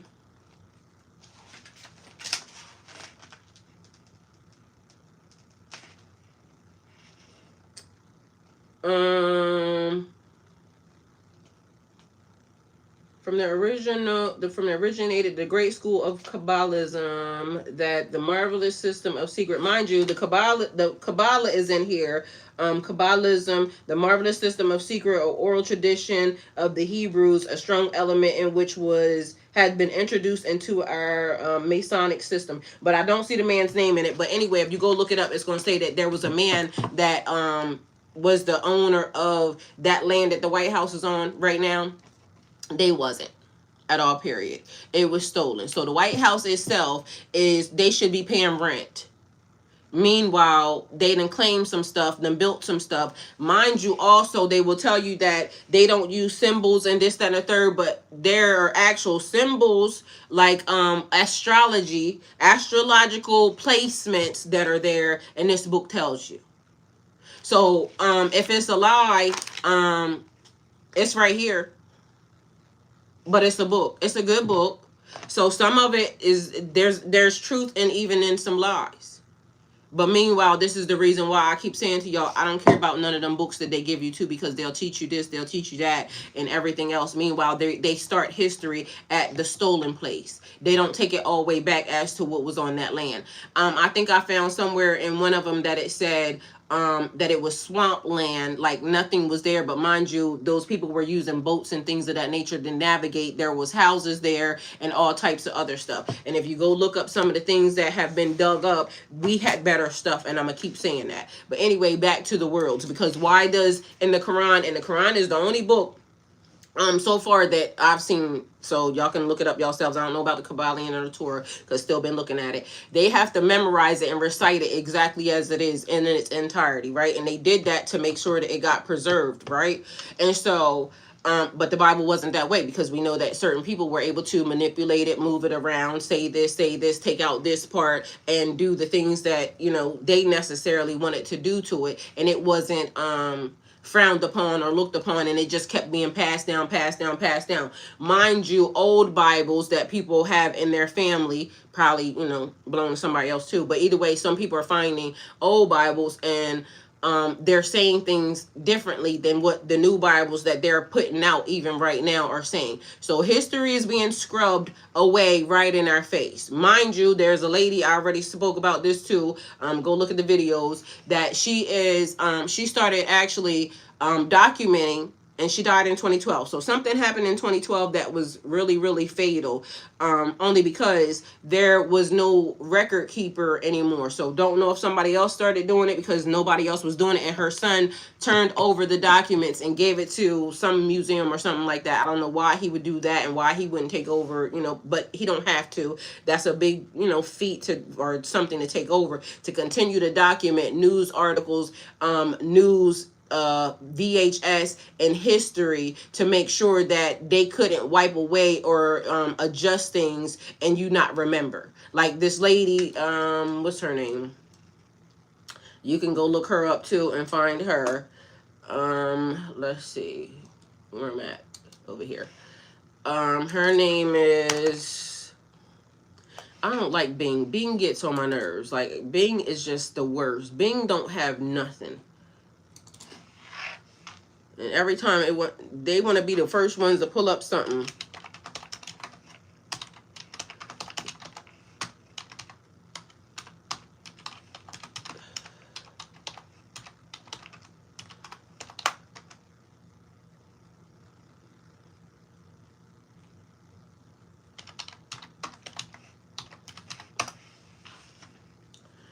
Marion Stokes, that's the lady. So, and they call her the lady who documented history with VHS tapes. So you can go look her up too, because literally it's being done. It's not a fabrication, it's being done, and they're doing it intentionally. So if they're trying to control the information or the narrative, they're going to continue to keep trying to rewind it, keep trying to set things back, keep trying to whatever it is they're trying to do, because I don't know, it don't make no sense.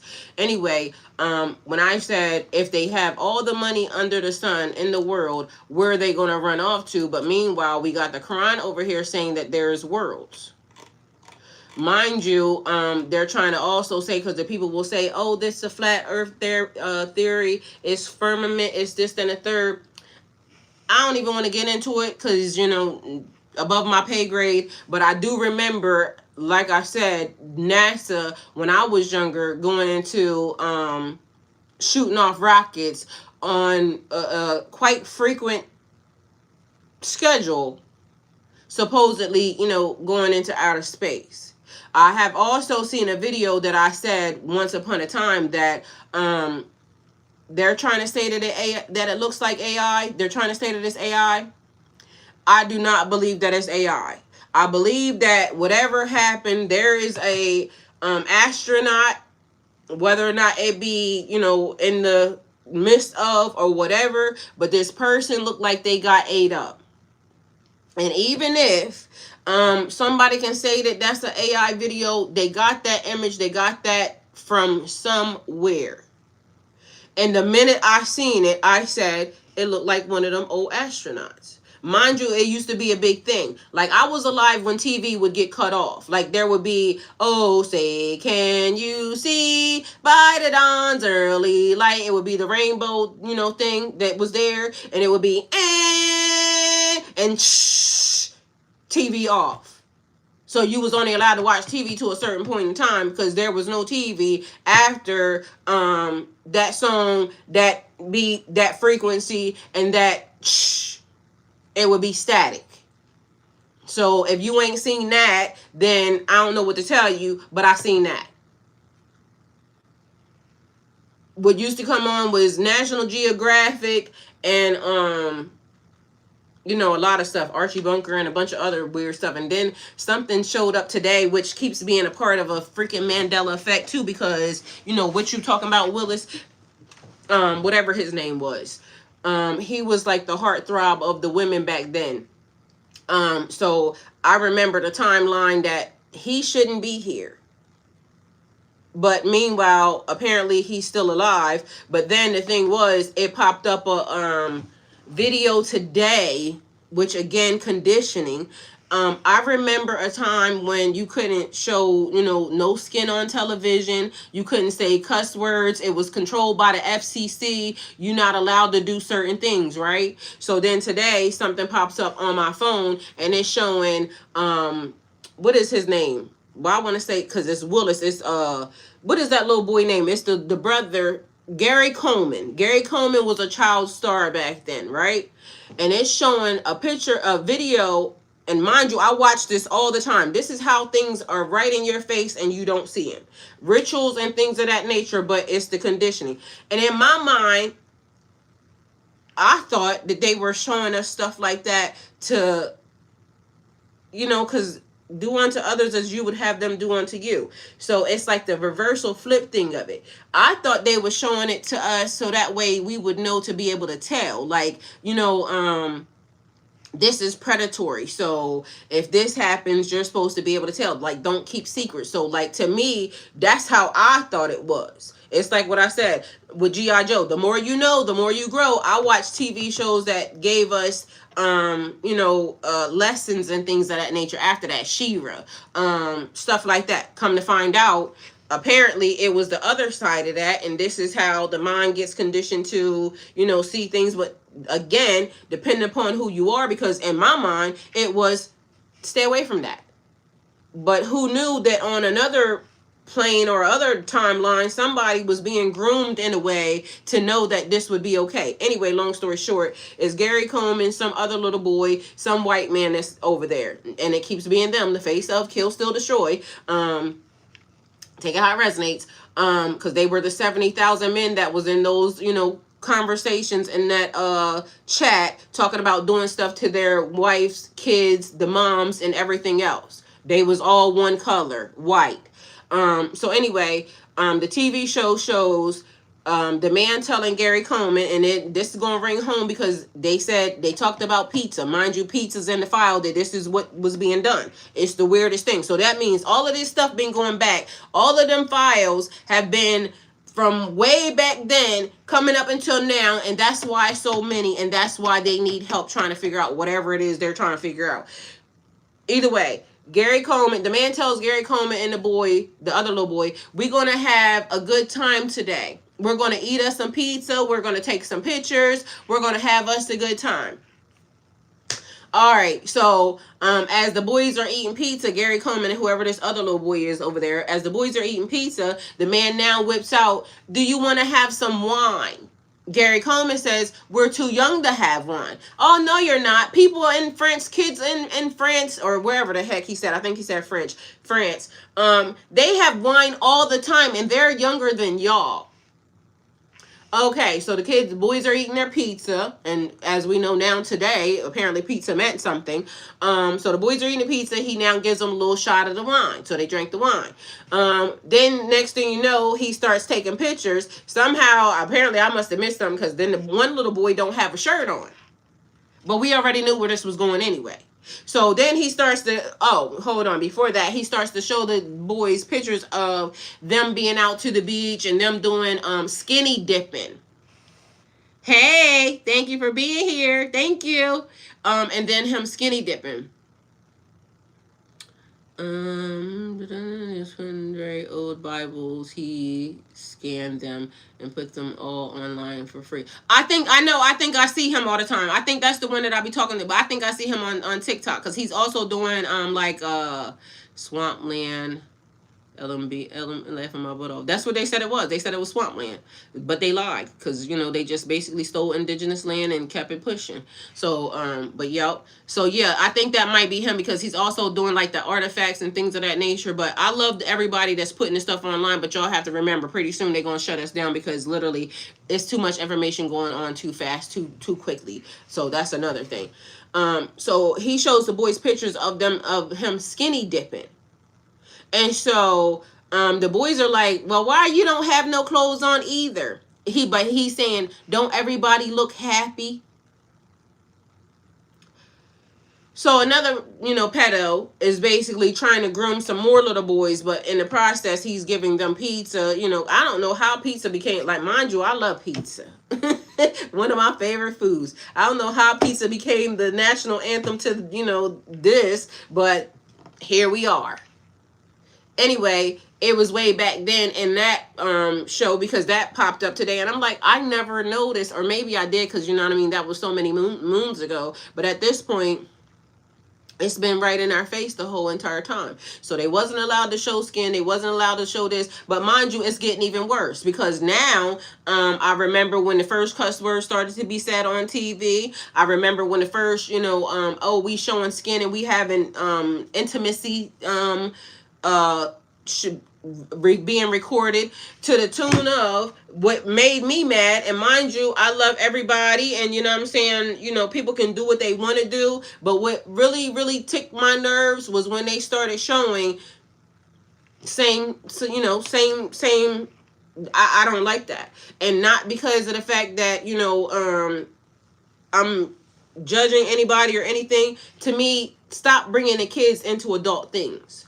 Like, it should have just been left to where, you, of course, kids know that, there is stuff that happens and this, that, and the third, but y'all, we going entirely too far. And so some of the scenes be going entirely too far when you got big grown Harry, like that's weird to me. Because I grew up during a time when you couldn't even say a cuss word. Like, you would get fined if you said a cuss word. But meanwhile, we got documentation going back to 1302 that, this is happening, this is happening, this is happening, this is happening. And we're being conditioned, we're all being groomed in situations to either overlook it. Oh, no, it's not that. Like, it's healthy. Like, it's so sad right now that a dad and like relationships, healthy relationships and families are being looked at weird because a dad can't hug his son in a way, like, just hug his son or kiss his son, because now at this point they done made everything dirty and nasty. It's weird. But mind you, the weirdness isn't coming from the fact that you should be able to show love. You should be able to give a genuine hug. You should be able to do, whatever this is, genuine things.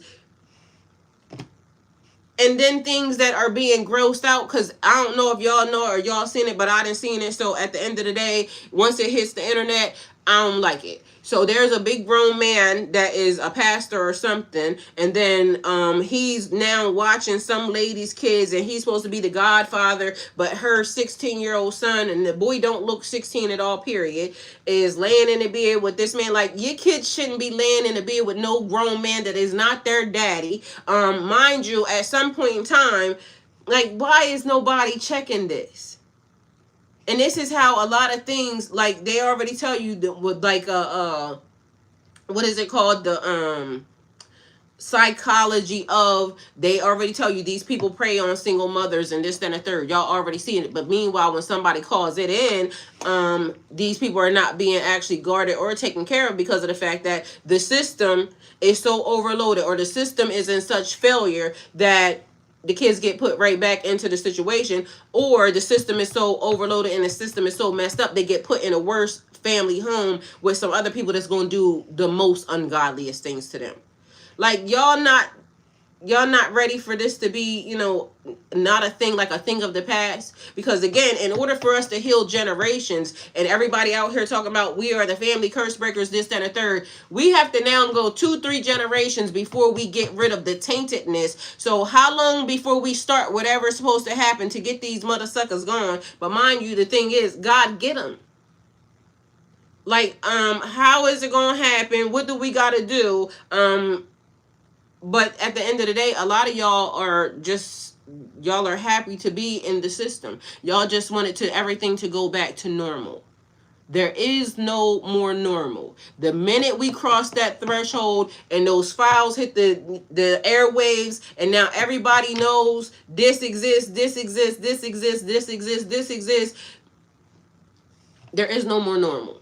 There is no more going back. It's that thing when they say once the rosy glasses get taken off, there is no more going back.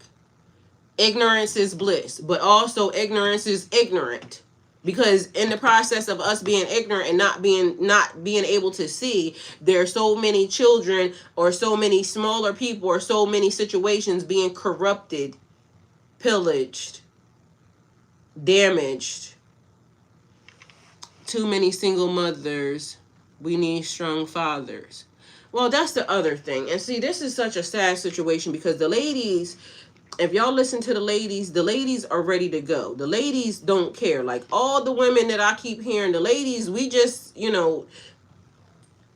but it's a sad situation that there are so many men out here talking about they're protectors of women and children. Mind you, ain't said nothing. This is like, it literally starts even at the beginning where we got celebrities out here that people have huge platforms. They could actually, rally, get some people together, this and the third, not doing nothing. They're doing nothing. Why? Because it's a huge risk. People that, actively get involved, you could die. But guess what? Is there anything less you would want to die for? Like, if you are dying and you, like, it's a cowardice way.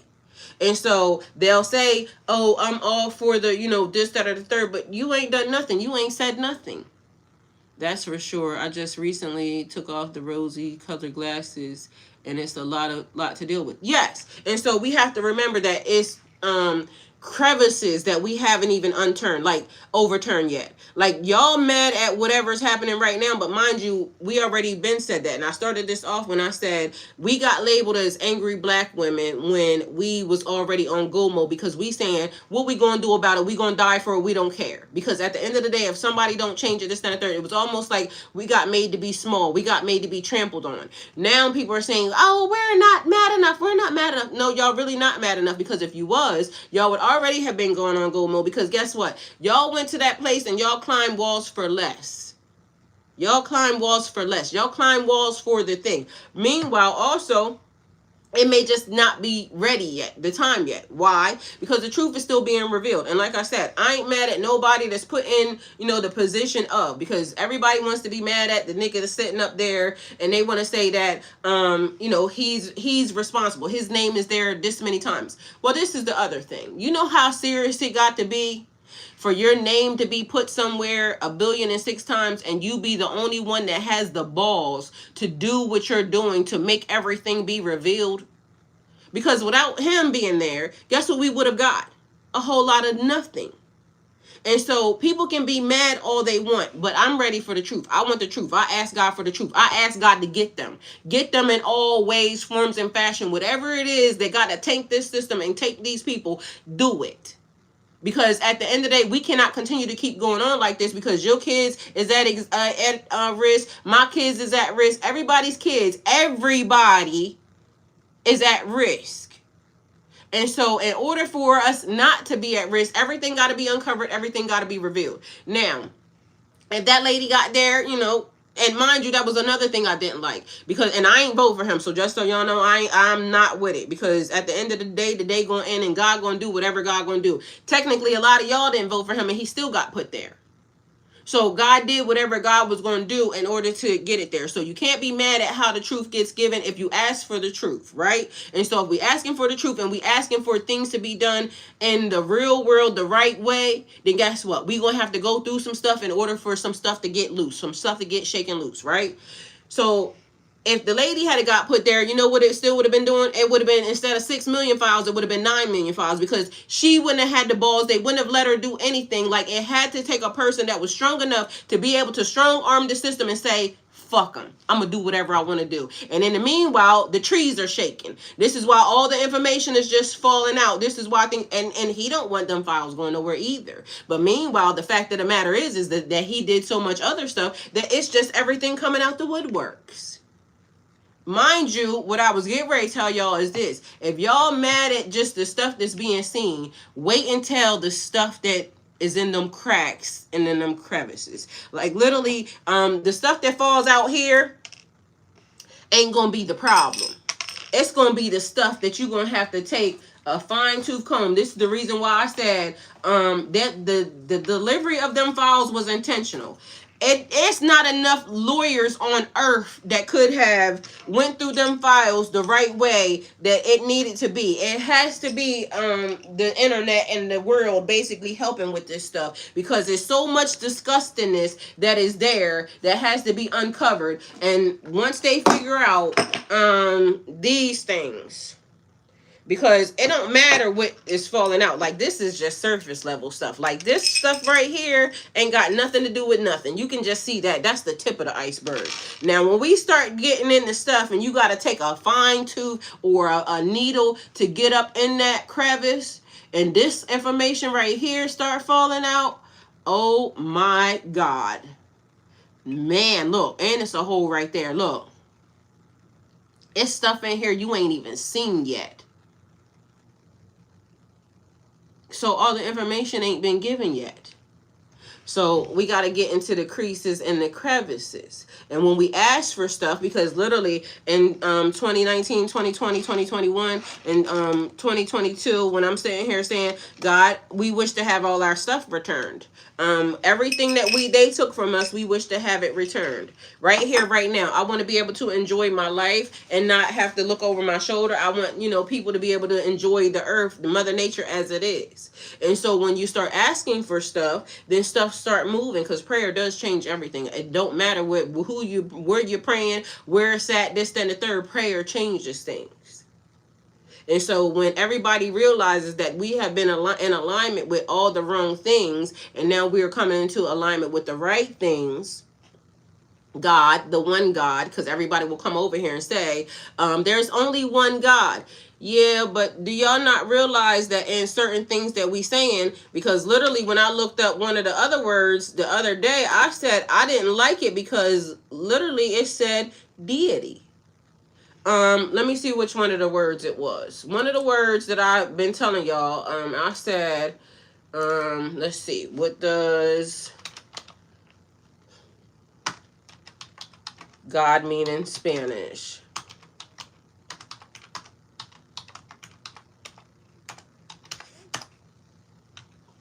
All right, so in Spanish, Dios. This term refers to the supreme being or a deity in monotheistic religions, particularly Christianity, which has significantly influenced Spanish-speaking cultures.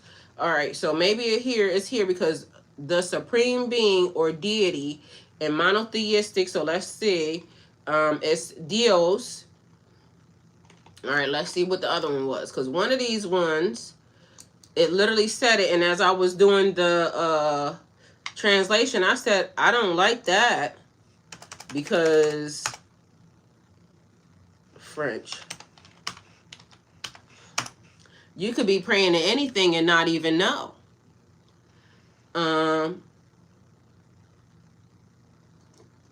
God in French is de.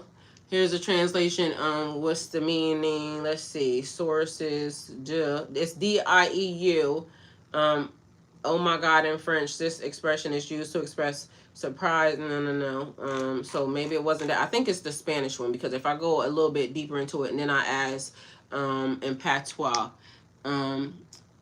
Vio con Dios, God with God, go with God. Period. You know, I'll be saying that. We need to start local and start protecting the honest law enforcement. And when people try to bully and intimidate them, all Americans are supposed to go to his or her aid. I mean, with the honest ones, but are there any honest ones? Because they sitting there and they see it too. And mind you, they just doing their job, as they keep saying, which is not an excuse, because even in the Bible it says that's not an excuse. If you're doing anything wrong and you know it's wrong, it's not an excuse. It was French patois. No. Yeah. I think that's what it was. No.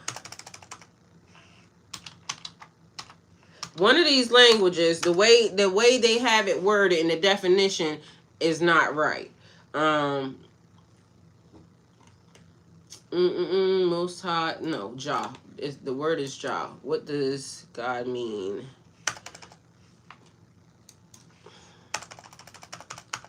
Anyway, the point of it is it's already there. There's paying attention to the way that it's worded, and then it also led me to say this. So when you look it up, and meaning of Jah, let me see. And it made me wonder why it was always, anytime somebody said Allah in Arabic, it was always somebody will come out of the woodwork and they'll say, you mean Yahweh, or God is the only way, Jesus is the only way, this, that, and the third. So y'all people out here still not listening to your very own text. It says translated Jah is a short form of, no, that's not it. What did I ask? I asked French. I asked Spanish. I think it's the Spanish version. Matter of fact, let me get off Bing, because Bing is the worst ever. Bing be lying for everything. Let me go to Google. Bing is horrible. Bing done wiped away so much stuff, and then on top of that, let me go to Google, because one of them told me the exact translation. Google seemed like they trying to hold their own right now. Google ain't messing with them. Google said we gonna keep it cute and still be telling all the business.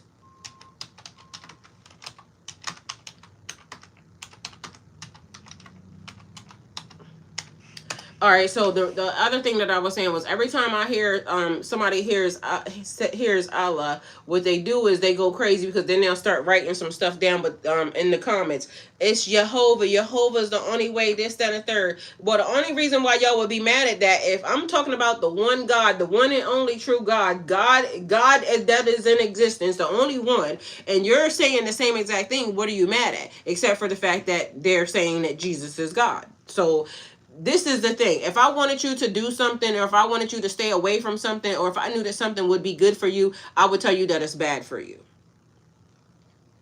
You have a nice home. Thank you. Gang stalking. Yeah. They do all that. Dun, dun, dun, dun. Translation. Where are we at? Dios. A supreme deity, a being or deity worshipped. Let's see. Where's the actual definition at? Mean. I should be able to spell though, first of all, and that might help me. All right, so the Spanish word for God is Dios. This term refers to the supreme being or deity in monotheistic. Okay, so let's see.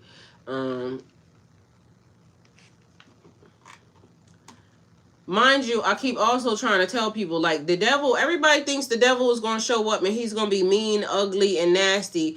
If the devil showed up and he was mean, ugly, and nasty, y'all would run.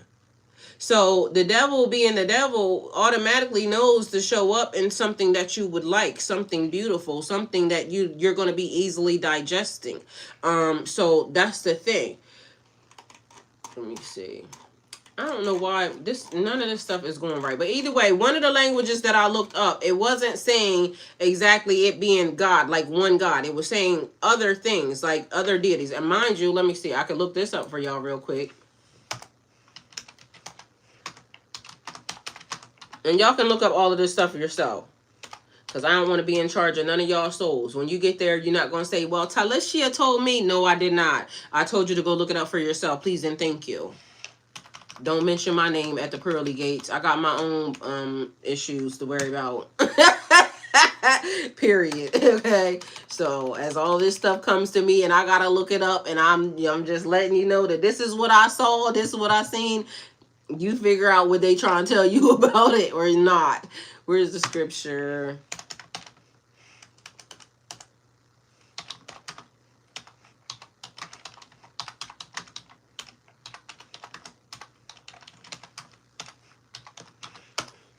And that's on period, okay? The devil is the great imposter. Yes. So they tell you, the devil know how to pray. He was once an angel. Like, he knows the levels. He knows the things. Like, I don't understand why people don't realize that. Let's see. Exodus 20:3 says, you shall not have any other God but me. Deuteronomy 6:14, you shall not go after other gods, the gods of the peoples which are around you. It also says in Corinthians 10:14, therefore, as the eating of the food offered to idols, we know that an idol has no real existence and that there is no God but one. For all the gods of the nations are idols, but the Lord made the heavens. These verses highlights God's call for exclusive devotion and all the dangers of idolatry. So people saying, and again, so if there's only one God, it's not the God of the English people, it's not the God of the Spanish people, it's not the God of the French people, it's only one God, and it's the same God that was at the beginning before the Tower of Babel and everybody got dispersed and different languages came about. It was still only one. Now, the issue comes in as, this person saying our God is the right one, this person saying our God is the right one, just because you have a different dialect or a different book or this, that, and the third. Mind you, all the books are kind of circling around each other. That's the thing. All of them. I don't care which one you look at. They're all circling around the same thing. Do good. Be a good person. Don't be out here, doing whatever these other people out here doing. Don't be out here worshiping things that you don't know nothing about. Don't be out here invoking things that you don't know nothing about. Mind you, all the books talk about magic. All the books talk about this, that, like literally they all talk about the similar things. So somebody came along to corrupt the system. They saying it was the devil. Meanwhile, the Satanists are saying that whatever them people are doing is not Satanism. Even the people that worship the devil is saying we don't do that to children. So who is the people that's doing the stuff that they doing? And that's the thing. Like everybody will get together and be like, oh, they're Satanists, this, that, and the third. Y'all, go look up with the Satanists, the people that actually worship the devil. They not hiding at all, period. They publicly saying, don't put them people over here with us. So who's doing it? Because I'm gonna be inclined to believe, like, if the people that are, good on earth are saying we not doing it, but mind you, the people who are good on earth also are not benefiting or trying to benefit off of whatever privileges come along with whatever they're doing. And that's the other thing. That's what's going to separate the boys from the men from the ladies, and the ladies from the boys, and the ladies from the girls.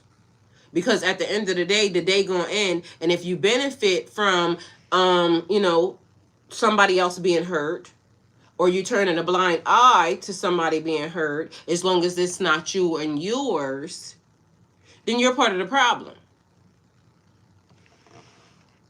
If I would have known what happens to you if you submit your will to whoever made me and put me in this third dimension, to be honest, I would have not done it.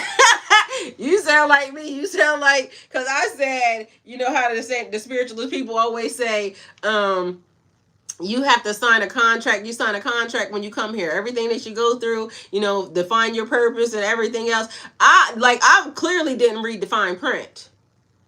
But now that we here, we just gonna have to do what we need to do, okay? So you're gonna have to put your big girl panties on, and we just gonna have to, go ahead and do what we got to do in this situation. Because if God sent you or you came, who is the best person to do the job? So that's the other way you have to look at it now. Like, okay, we in it. Like, we here. Now, and a lot of times, if I want something done right, I have to do it myself. And so, honestly, I ain't gonna lie. I literally said, we're on a stream. Like, how do I gaslight the white people to make them really fully understand that this is what y'all have benefited from this. The system that we are in, and I don't mean to say it like that because, I don't want it to be like, we could have a conversation about it, but y'all are not doing the hard thing. So because y'all trying to gaslight us in all the wrong ways. We're not mad enough. Y'all call me an angry black woman, or y'all call my people angry and black when y'all get upset, when y'all mad, and y'all try to make it a stereotype, and y'all continue to try to put y'all foot on our necks. When we were mad, you didn't want to bring your ass outside then. And so when it was imperative important, you turned a blind eye. You said we gotta, follow the rules. Now, when y'all figure out, they've been documenting this for a long time. Mind you, they done had hunting parties against my people, right? Now, I don't know if y'all found any hunting parties against y'all people in there, but mind you, the hunting parties that they have in there ain't even new, because remember, they was having hunting parties back in the day, back in the back. That's why the Underground Railroad had to exist. That was a hunting party. So it's a whole lot that y'all talking about we wasn't mad enough about, but y'all didn't have our backs. And so at this point, y'all gonna have to gather, assimilate, do whatever it is they talking about y'all gonna have to do, and y'all gonna have to show us that how mad y'all can be, because we don't need it to be that, y'all saying y'all want us to do a thing because then you want to live comfortable and cushy. Like, we already told you about them negras. Like, come on now. And I don't mean to say it like that, but we already having, the conversation here that, This morning, the energy carries an energy of quiet awareness, not urgency, not pressure, but realization. Many are beginning to see situations more clearly than before, especially things that they once tolerated simply because they were familiar. The message is about awakening without force. You may notice thoughts returning before the day even starts, memories or conversations replaying in your mind, a strong feeling that something in your life needs adjustment. Even if you can't fully name it yet, this isn't confusion, it's alignment, it's the beginning. The early hours are highlighting where your energy has been leaking, relationships, habits, responsibilities, or expectations that once felt normal may now feel heavy. The heaviness is not punishment, it's information. Your awareness is catching up to your growth. Welcome to the real world, boys and girls. It ain't so cushy out here. Because on any given Sunday,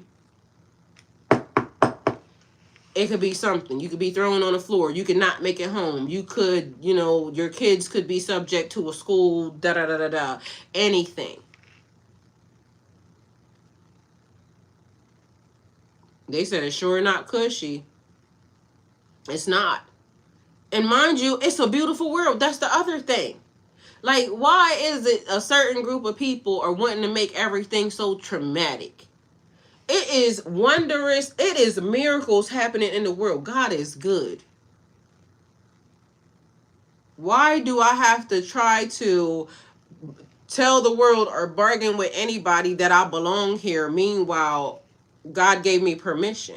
The minute my spark hit this system and my mama pushed me out that tunnel, God granted me permission. God granted me permission when one thing interceded into the other and I came into existence. God granted me granted me permission to be here. Why is it that somebody else is mad or feels like they have the power to try to play God in any one of our lives, to damage, to, pillage, kill, steal, destroy, do anything other than make this life a wondrous event? Like, I'm glad to be here. I'm thankful to be here. I don't want to be anywhere but here. I love it here. I want to be able to, see amazing things. It really is a beautiful world, though. It just happens to have haters. Yes, it does. People that literally hate to see people happy and in love and be in love. And that's what I'm saying.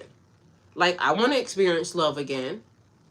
I want to be able to just, smell a nigga and he just smell amazing and this, that, and the third. I want to be able to just feel beautiful in the midst of. I want to be able to, see waterfalls and things of that nature. I want to see foreign exotic plants and things of that nature. I want to be able to see the world heal itself.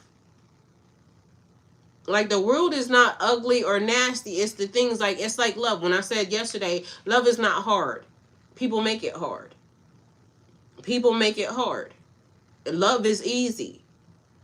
And so even in the process of us, learning and seeing and evolving and even this time, even this moment, seeing things change is a beautiful event. It's like when I went through the dark night of soul, it was the most beautiful and the most traumatizing event in my life. It was elevation. I never felt closer to God ever in my life. That was the moment. But even in that moment, I was being traumatized because it was so much stuff going on. But mind you, I was getting closer to God. And that was the other thing that I saw. It was the people who experience that and the people who have that connection. Y'all are the ones that the earth is being saved for. Like, somewhere in the Quran, I went to sleep and I was listening to something, and it was basically talking about the people that have the connection to God. Like, it's some type of way, and I'd be like in the middle of, sleep and not be hearing some of the things that I be playing, because I'll be trying to make sure, to guard my heart, my mind, and my dreams and things of that nature. And so I'll be listening. And so, hey, Abby.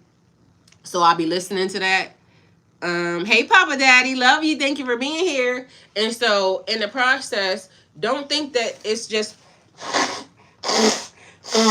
ugliness, because that's what they want you to think. That's what they want you to see. That's where they want to keep you at. No. Like, this is also the reason why I said when they was saying that if you can elevate You'll be able to see, the ones that are here that are supposedly, roaming around that are supposed to be connected to us. Well, if that's the case and they are here, then why are they not interceding? And they could be. But I'm going to just be saying at this moment, I don't see them interceding in a way, and it could just be like the watchers. That could be the real thing. That's their job. They're just supposed to watch and observe, right? Well, if watching and observing and free will is a thing, there's so many of us that been asking, get them people out of that seat. Do something. Like, you sitting there watching, you hear us calling, you see the world, the mother nature is in trauma at this moment in time. Do something. Like, don't just sit there and watch. You hear us calling y'all. You hear, if that's the reason why y'all got here, y'all heard us calling y'all. Get them. Move them out the way. Allow people to, live the life that we were supposed to live, even just being here. Now, maybe they might just be sick of us and said, we already helped y'all one other time. We destroyed the earth. We done flooded this joint. And then y'all came along and y'all done let them people develop money systems and everything else. At this point in time, I'm going to tell y'all right now. And this may be good, bad, ugly, or indifferent. But y'all can take it how y'all want to. I'm starting to believe that them people, I think it's Sentinel Island, I'm starting to believe that they was right. And that is a thing. Like, they kept their world pure. Don't come over here. We exist in the world. We not going to let y'all taint us. Mind you, there's another place, I think it's in Japan or something. Japan has a place that they built. It's like an island too. But mind you, it connects to, the mainland. But nobody lives there. And they don't let just anybody come there because of the fact that this is what they do. So you have to defend it with all your love, all your heart, all your mind, because it can't be tainted by these people wanting to come over here and do the thing. So we have to all remember that if we want to make sure that it remains good, we can't let certain individuals come and corrupt it, because it keeps being the same thing over and over and over again. Over and over and over and over again. So if we want it right, we have to protect it. We got to make sure that we don't allow the money system, because what does it say? The love of money. For the love of money. Which I'm confused, because how much do you need? Like, you got trillions and trillions of dollars and you ain't wake up yet and think that you should be able to make the world a better place. They're never going to do it. So we don't need to expect that. And I don't think anybody ever did, but it's just the point. The fact of the matter is, how are you going to try to act like you want to sit in position or anything else? Mind you, do y'all not see how everybody else is basically jumping ship? That's the other thing. Like, when you become a giant and you start really trying to pillage the whole entire world, and everybody starts to see that you are the drama. So apparently the US is the drama. Everybody else said, you know what, don't even worry about it. We don't even need y'all for nothing. We just gonna start developing our own this, that, or the third, to the tune of, I seen that they said one of the countries oh, you know what I was supposed to tell y'all? The other night I was sleep, and I said, because I ended up saying it out of my mouth because I was wanting to remember it. So, and I did, it kind of stayed in my brain, but it was when the person, in that foreign country, they said they was going to do whatever they could to take us down, right? It was basically what they said. Mind you, this is why a lot of our money, goes wherever it goes, this and a third. But to the tune of greed. They're so greedy that they were willing to tank the whole entire system. But it was them using our greed is what they were saying. Them using our greed, but it wasn't our greed because we ain't have nothing to do with it. It's the greed of the powers that be, using their greed against them.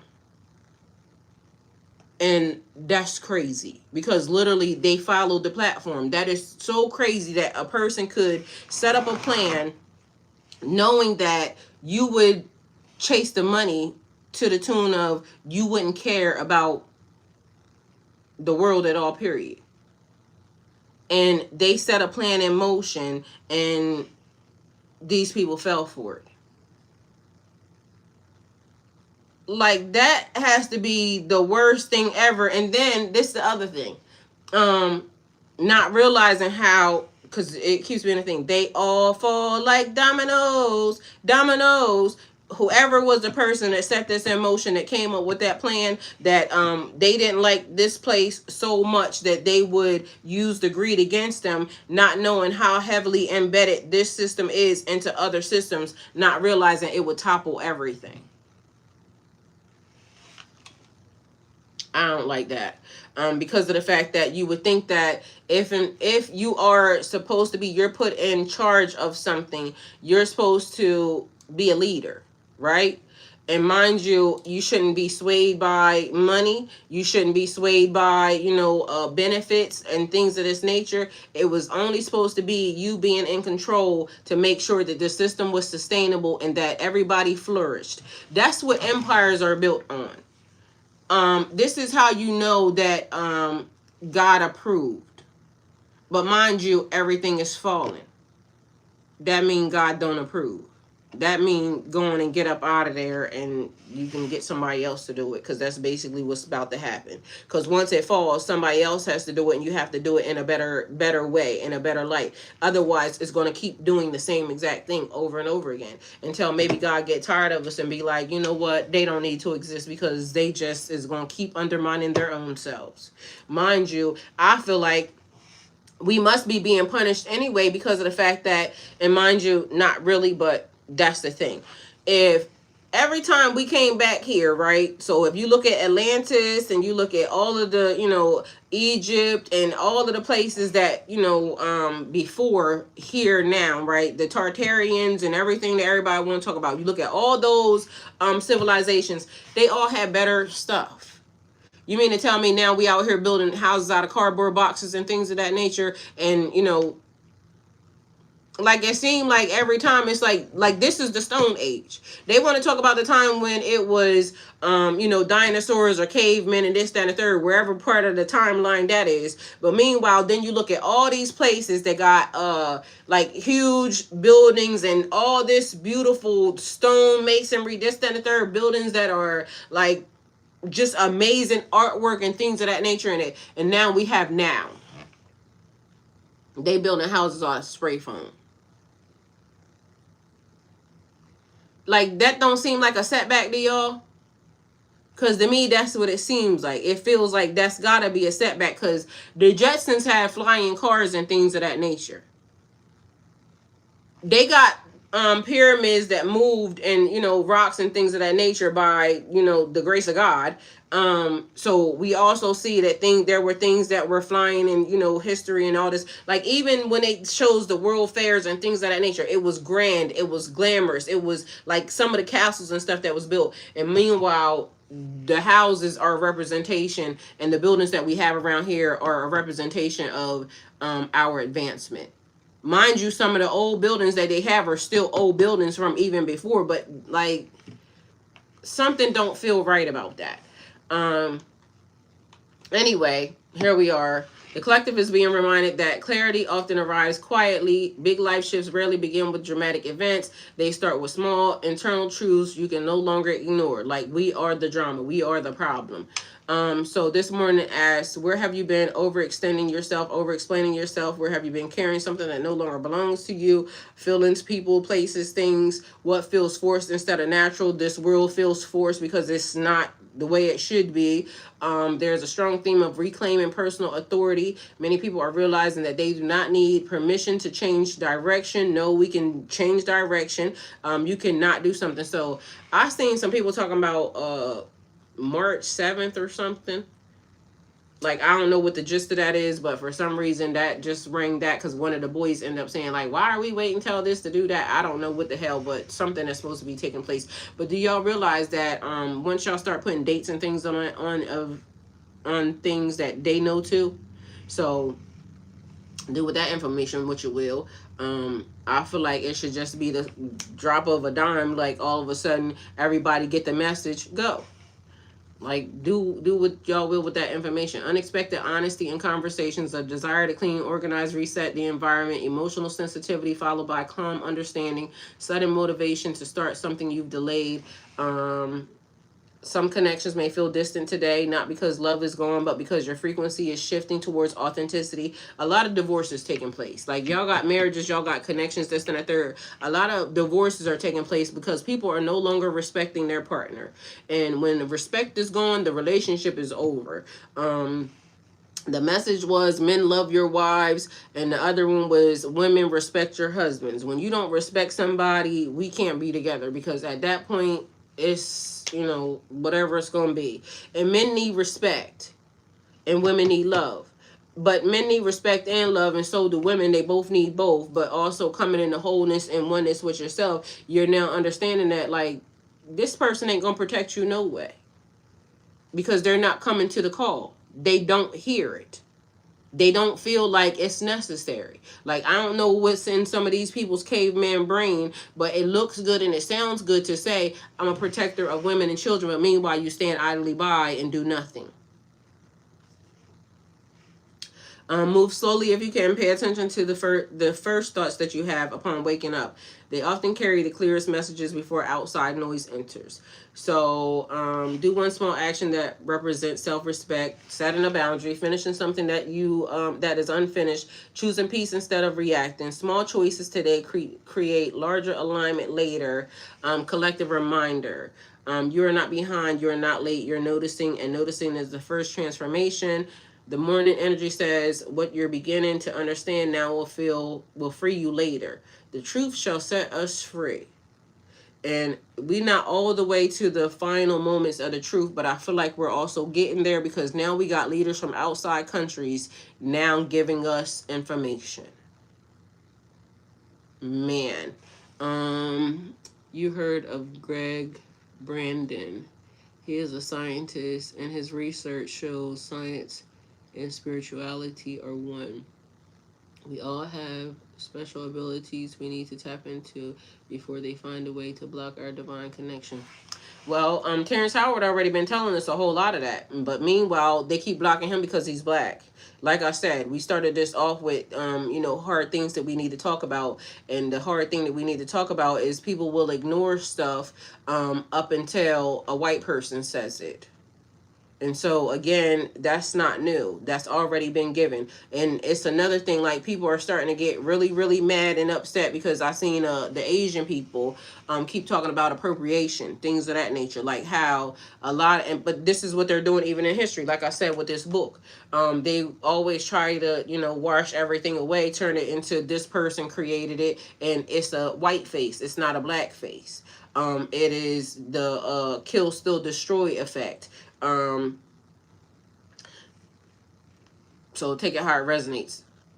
The fact that they demonized healers back in the day, called them witches and things of that nature, when all it was tapping into Mother Nature, using the things around you to heal you, plants, and things of that nature. And then what they did was call you a witch, say that you're, doing all the wrong things. Meanwhile, you just trying to help your group of people, because the things that you need to heal your body grows right around you anyway. And then what they did was took and try to pillage the land, take the plants and everything else, try to put poison on them, tell you to use this Roundup, this, then a third, because they want to be the only people that use the plants and things to create medicines and this, then a third. But they're creating poisonous medicines to hurt you, to add into a different issue that you didn't have. But meanwhile, it's okay when they do it. It's only a problem when you do it. When you use your God-given talents, you are something demonic. But when they steal it and then utilize it, like you destiny swapping sound like, yes. Everything that they are trying to tell you, it's like even in the Bible, every single one of these things talks about rituals. I told you there's magic in every single one of them biblical books. I don't care what they're saying. Whether or not you don't see it as in it being a rod, a staff being thrown down and it turning into a snake, or whether or not I part the Red Sea, it's divine miracles, things of that nature. But at the end of the day, it would be the same thing that they call magic, because at this point, if I take a staff and throw it down, they're going to say I'm out here performing magic and I'm demonic. Meanwhile, it's in that book.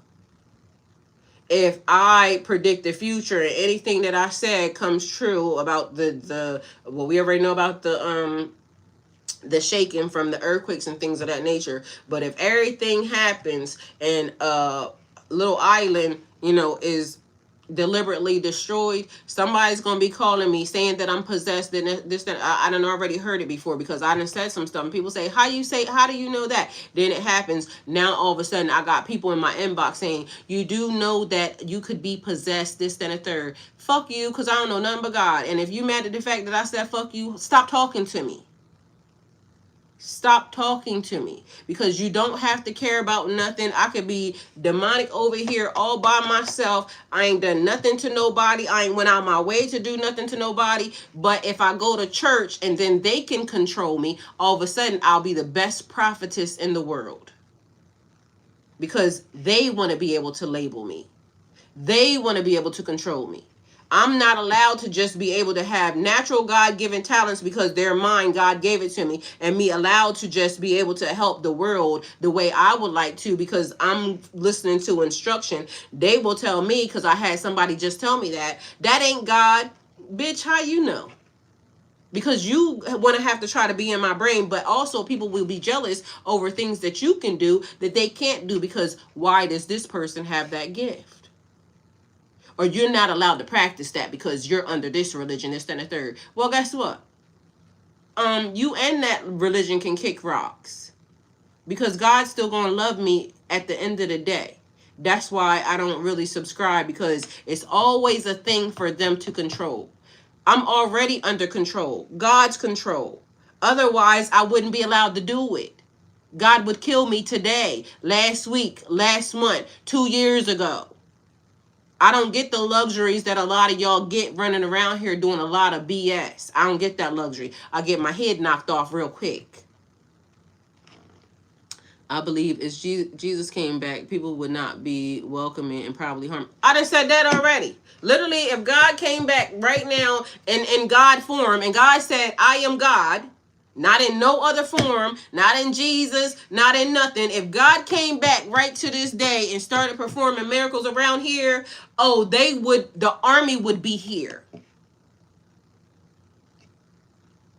You're going to get scientifically looked at. You're going to get pulled in. Like, literally, there are beings right here, right now on Earth. They're documented. They've been around here. One of them, they cut up into pieces and all types. Like, they done the most ungodliest stuff in the name of science and evolution. Mind you, this place, as beautiful as it is, this place with them sucks. But as long as they get to control it, as long as they get to name it, as long as they get to be in possession of it, then it is the right way. That's why I'm trying to tell you. At the end of the day gonna end, God kill them. Get them gone. Because if they don't understand, or they can't see, or if they keep wanting to, and that could be, she shouldn't say that, this, and the third. I don't want to live here with them. I don't want to live here with them. I don't want to live around nobody that don't understand that God exists in everything. God is amazing. God can do more than what they're saying. God, you can't put God in a box. God is everything. So because of the chaos that they created, this is the reason why so much evil is also in the world. It's them. They are the evil. They are the problem.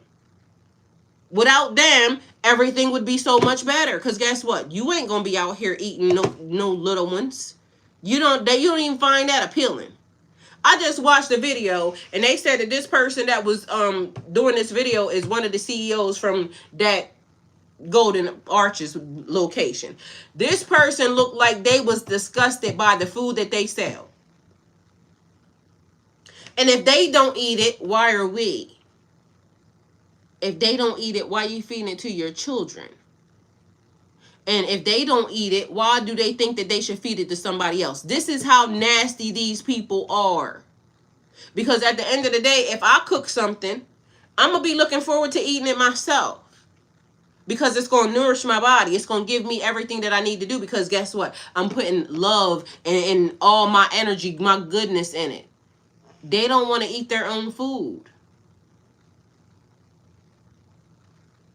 What does that tell you? I mean, it don't take a rocket scientist to figure it out. So why do they feel comfortable with giving it to your family? Why do they feel comfortable with giving it to your kids? Anybody that has morals and values is going to care about what they put in their food or what they're giving out. This how you can tell that they're not real. They can't be real, because at the end of the day, you would never do that. I mean, it's not hard, but we listen every day. We sit here every day and, still allow them. We know that it's happening. We can get on the internet, we can say it, and then we still patronize. The man called the food the product. So when somebody's calling something a product, it's a product. This is a product. Eat it. Take it. Do with that information that you will. Mind you, this might be a whole lot healthier for you than this. The other day, a lady was taking, and she was cutting up some chicken and some other stuff, and I was like, what is on that chicken? Like, it was just disgusting. So she started scraping the stuff off the chicken. She had just, I don't know if she bought it or she cooked it. Scraping it off. She put the scrapings in the microwave, and the microwave started lighting up like it had metal in it. A lady took some cookies that she had just bought. Mind you, she bought the cookies from Costco, just so you know, because that's what, tricked me. I thought Costco was, doing better, or, I thought they was one of the safest places that we could get some stuff from. No, cookies lit up the microwave. A cookie shouldn't have nothing that is metal in it at all, period. Like, what ingredient did you put in a cookie to make it like a metal? But also, like when people say, oh, they put fine shreddings of iron in your baby's formula. Y'all, none of this stuff is new. They've been able to get away with this for so long because none of us really paid attention. It was okay, it was fine. But mind you, now everybody's having, this, that, and the third, stomach, this, that, and the third. Mind you, it's because we not meant to digest what they're putting in it. We shouldn't be eating that. And if they know enough not to eat it, and like I said, there's places that other people are buying food from. I told y'all I was doing Uber one time, and I stopped at this man's house to, it was, matter of fact, it was a different, it was Spark. I was doing that, and I went to go and take this man his, he does like corn and stuff for the freaking, deer and stuff. This man's water was completely different than anyone I've ever seen. So where are they shopping at? Mind you, this man, very, very wealthy, lived in the woods.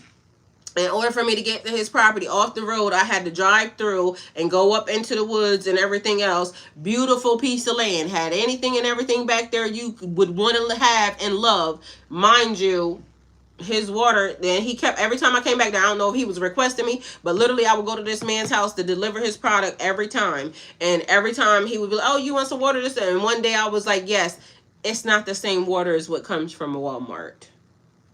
I've never seen it, which made me wonder, and I should have kept it, but it's almost like the water that I went to Neiman Marcus a couple weeks ago, right? And they offered me water at the where I was in the store, right? And they gave me water from it's Will Smith's son, Jaden Smith. Jaden Smith has a box, it's a box water. And every time you get one of these boxes, which I need to do it, I got it in my car. You're supposed to take a picture.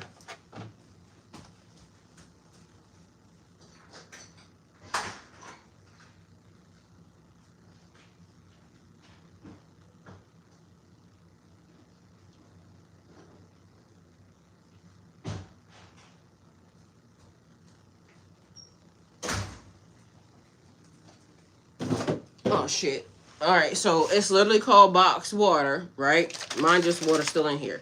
It says 8.4 fluid ounces, 250 milligrams purified water. It says right here, you see that little thing right there? This scanner. See that scanner? So on this scanner, It says scan to find where we plant, but what they want you to do is, it says it's sustainable water. Now, listen, this is the worst water I ever had in my life. And I ain't saying nothing other than the fact that it tasted dry. I don't know how water can be dry. I ain't judging Jaden, because it's a great little thing they do, because as I was talking to my son, so I ain't gonna lie, like, I love Jaden, but didn't like this water. That's why this water's still in here. It's been in my car for months. Okay. Sustainable is pure, so it's a good thing because it's helping the universe, right? And it says it's pure. Enjoy crisp, refreshing. Our multi-step purification provides pH neutral hydration without additives. So it's supposed to be a good, thing, but I just, it was dry. Like, this water's dry as fuck. Anyway, so what happens is, if you take a picture with it, because I gotta take a picture with it, and then I gotta post it, and then they'll plant a tree. So it has a good, I ain't trying to knock it for because you should want to have it because of the fact that they plant trees and things of this nature. So for that, I love that. But it was the first time I got this water, and they gave it to me, and it's supposed to have, like I said, pH neutral. So, maybe it's supposed to be good for you, but it's dry. Anyway, that's what he does, and it's really box water. That's what it says. And it says is better. So purified water, maybe I just don't like purified water. I don't know if that's, the issue, but I gotta make sure I do it. But I should have did it already. So anyway, yeah, y'all, that's the message. Hopefully it helps. Same message, basically, but different delivery, different way, same exact situation. We still in the thick of it.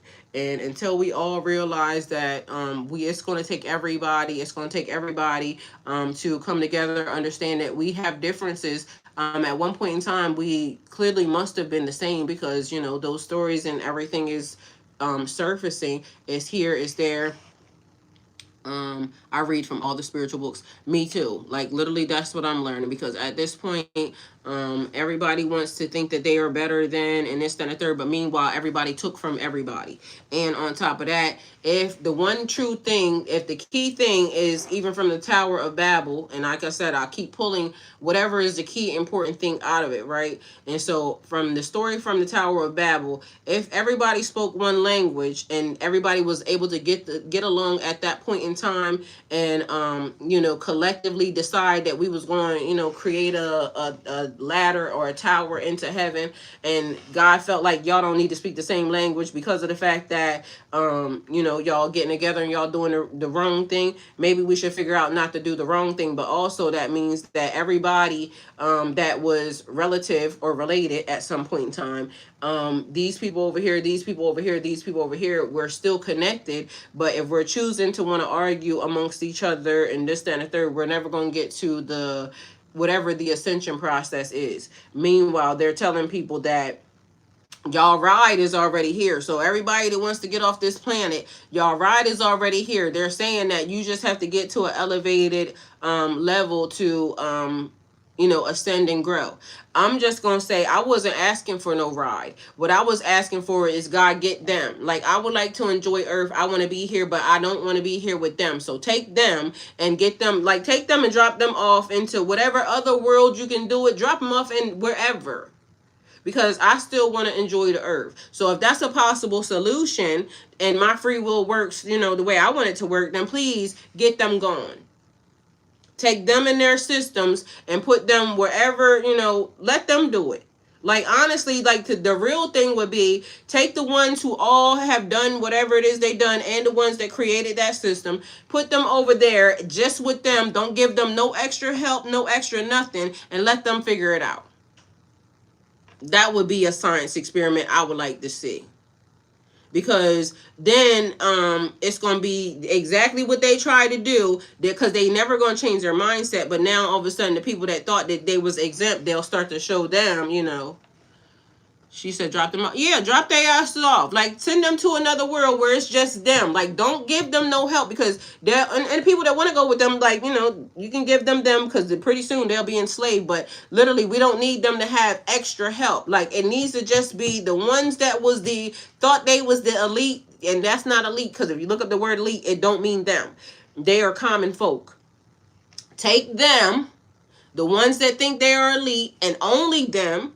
Not even the ones that would like to, go with them, like, they need to be dropped off on another place, because, they're going to be, let them figure it out. Because I swear, I would think that if they got dropped off with the elite people going to eat them so easily, and they going to make them be the ones, and then they're going to start farming and having babies again, but they're going to use them to do it. No, we don't need them to do it. We only need the elite people, the one that think they're elite, the 1%, all that with them trillions of dollars. Like, take them and their money. Like, let them have their money too. Take it and drop them off over there. Not on this planet, not on this world, because we need them far away from us. Go drop them off on another planet. Only them, though, and let them figure it out. The people who, would want to be with, these people, and the people that want to act wrong and they want to be against, their own people and this, that, and the third, drop them off on another place. Because this is where people have to see, like, you want to be this way? Bet, I got you. We're going to drop you off over here, because this is where you need to be. You don't want to make the world a better place. You don't want nobody, you know what I mean? Yeah, let them take their money.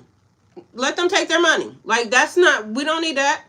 Let them take their money and let them go deal with whatever they're going to deal with on their planet with their money. Because soon they're going to figure out that, if it's 13 of y'all and y'all families this, that, and the third, and y'all got whatever it is y'all got, who going to build it? Pretty soon they're going to start having kids. Like, who going to build it? You got all your money, but who going to build your house? Because all y'all the same. You got all your money, but who going to serve you? Then you going to have to figure out how to do some stuff for yourself. How you going to get this? Like, don't give them nothing but their money. Who going to build your clothes? Who going to make your clothes? Like, give them nothing but their money. This is where you get to go. This is what you wanted to do. This was your system. I love that for you. Now, here you go. Take you and your money over here, and y'all figure out what y'all going to do with it. And like I said, the other people who, want to do this, that, and the third, you want to be a bad guy.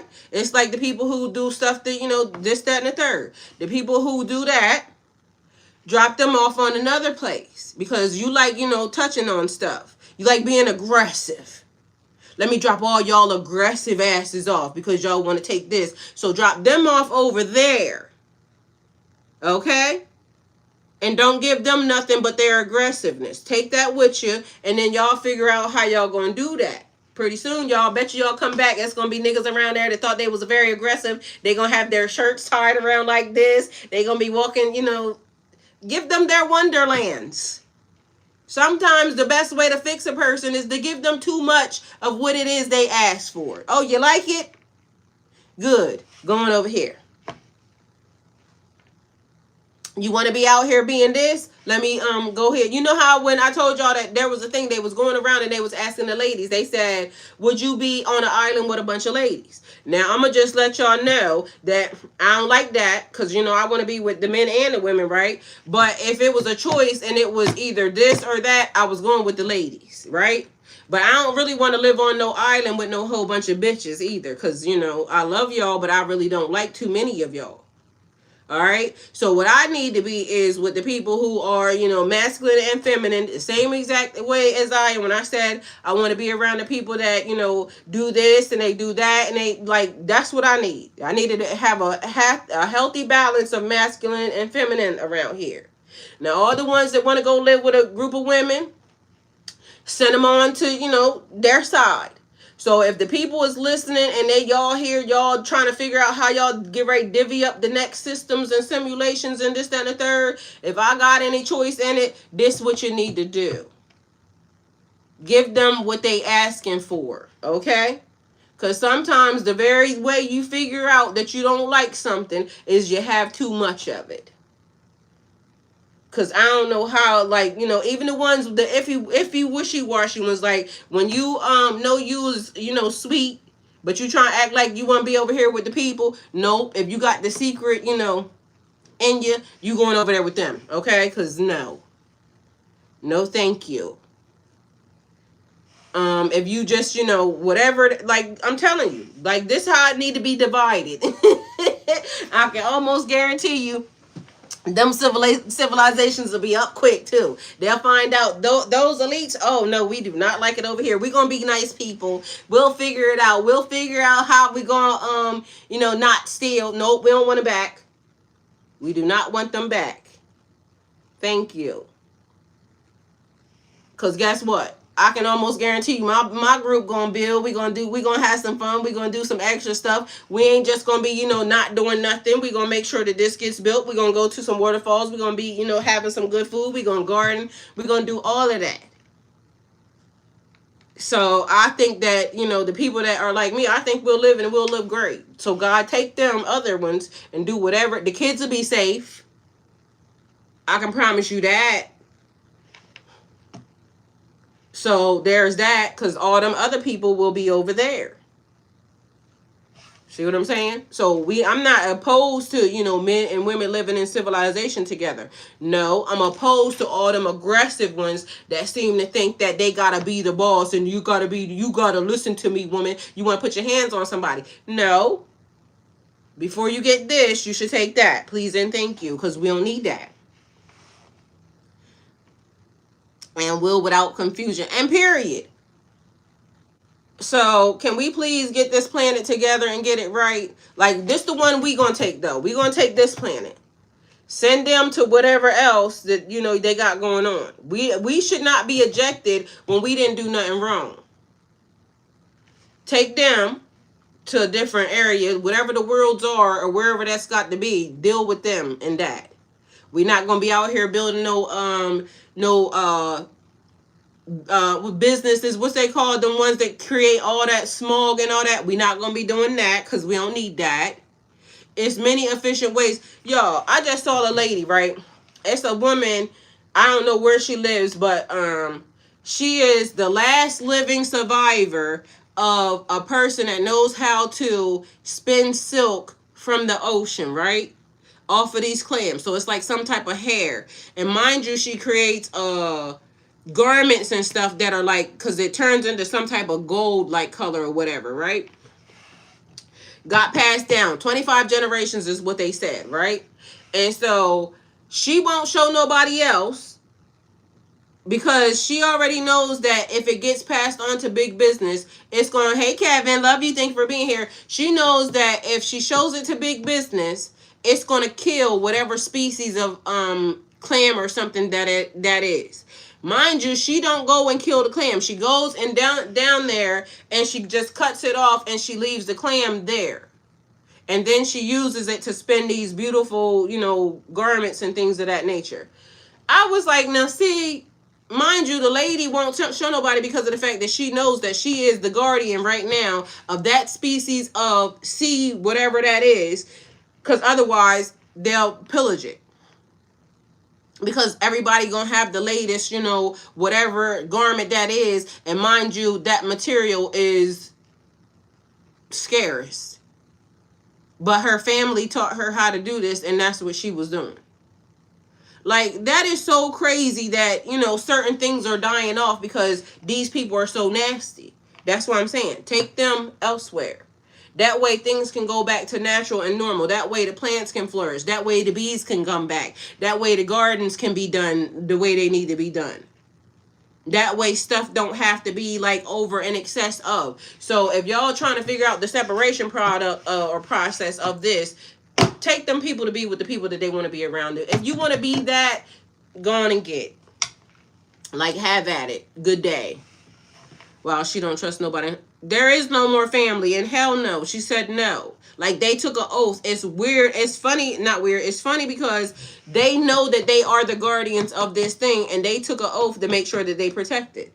They don't even kill the hairy thing that they get it from. They don't even kill that. They just go and scrape the hair off of it, and then they do it. Now, that's a delicate, like, that's the way things used to be. That's the way people was until all of a sudden it is a money dollar system. You need a new iPhone every other 3 months or something. Like, ain't no way you need to be building phones that fast, that much. That, like, the old phone ain't even dead. But meanwhile, here you are fucking up my phone because you want to build a new phone. And it's also our fault because, like I said, without consumerism, it wouldn't even be a thing. So we are partially to blame. It is our fault. We allowed it to get this far because we need to have the newest, best thing. Newest phone, newest car, newest this. And if you have the newest, then it makes you feel better and everybody else has to feel beneath you because your car ain't the best. Right, they'll make something wrong with you with the phone. Yes, they do make something wrong with the phones we have. They start slowing them down, and then all of a sudden now you feel like you need to have a new phone. But mind you, ain't no reason why a phone should be $2,000. That's crazy, and that's wicked, evil behavior. Mind you, the thing that pissed me off is when I had my little flip phone. I keep saying this. I had my little flip phone from back in the day, my little first phone. I held on to that phone for forever and a day, to the tune of these people told me that you can't use that phone no more. And then y'all had the audacity to bring that phone back into existence. And now people running around here with a freaking flip phone. I do not like that. Because ain't no way you just literally, you told me that my phone was no good. You made me get rid of it in 1982. When I had the best phone, mind you, technically I could have a pager and call it a daggone day because at this point, do you really need a phone? They only using them to watch us any daggone way. So at this point, I'm annoyed because my flip phone was working perfectly fine. They was just mad because at that time, before they switched them over, because remember the flip phone and then it was the smartphone. The smartphone was able to be tracked by the government. The flip phone was not because it didn't have all that technology in it. So that's the reason why they needed me to get rid of it, because they all of a sudden, everybody's being tracking themselves. Everybody's policing themselves. So at the end of the day going to end and we are the problem. It is us. Because we won't just say no to the corruption. Everybody need to be told what to do. That's the reason why everybody's afraid to say, fuck this system.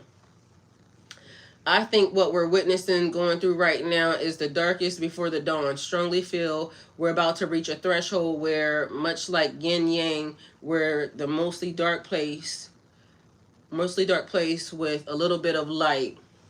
As soon as we'll be crossing a threshold and be most likely with the light and only a little bit of dark. Well, I think that's also happening too, because like I said, once they say that, because apparently that was what they was trying to say. I don't know. I didn't see it, but I seen one of the videos and they were saying that that's what that he was trying to say, was that though the ship, the people are over there above the Gulf, and that you'll be able to start seeing them when the enlightenment comes. Meanwhile, the dark ones are being caught on camera.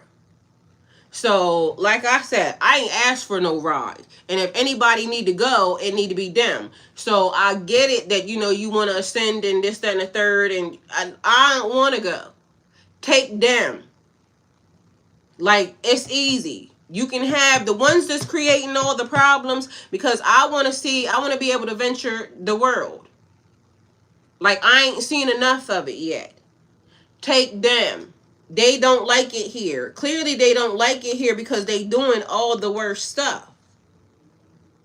So, that's what I feel like. Like, you ain't going to convince me to decide that I should want to leave my house, my home, my earth because of them. No, I ain't nobody running from you. Take them. Y'all don't like it here. Y'all take all y'all money and go. Go with God. Like, we don't even want your money. Take that too. Take it and leave. I guess evil people have a role on earth too. They helped me realize I was asleep to the divine. People can say what they want, but tarot helped me get balance in my life with being gang stalked. I mean, it actually does. In part, like I said, I was doing this thing. It was all five, and I'm sure there's more books that, you know, we can kind of look into this and a third, but it was the five that started with it. The Bible, the Quran, the Kabbalion, the Torah, and tarot. Link is in the bio. I don't teach tarot, but it was the journey. So take it how it resonates. But mind you, this book got a lot of like me talking about, you know, how I felt in it too. It has the tarot in it, but it has other stuff that, you know, is pertaining to that. The things that I learned in the process. All right, so just know that it's not tarot cards, and it has some thought processes in there, but just know that it's how I learned certain things and how I was processing, you know, certain things that was happening to me at the time. So that's really what it is. And mind you, Kindle as well. And I lowered the price yesterday, so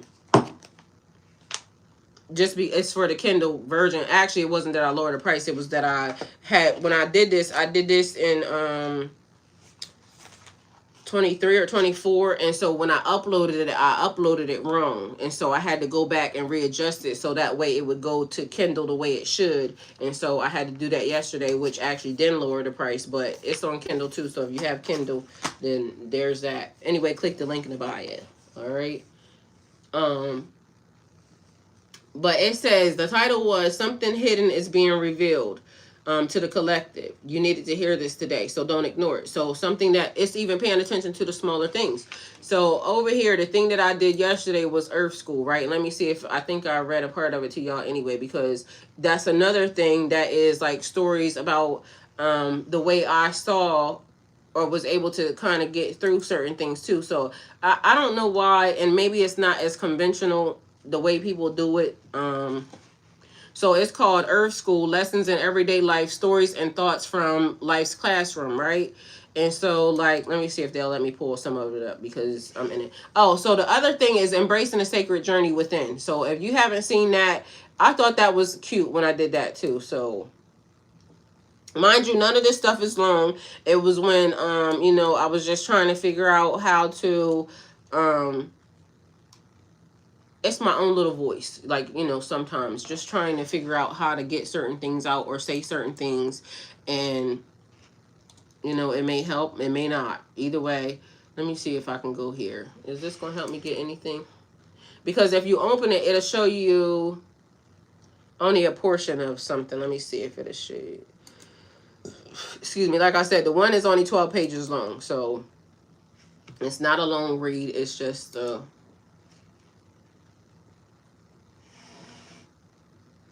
short thing. Earth School, Lessons in Everyday Life, Tylishia LHarmon. Let me see, where is it going to let me have anything? Let's see.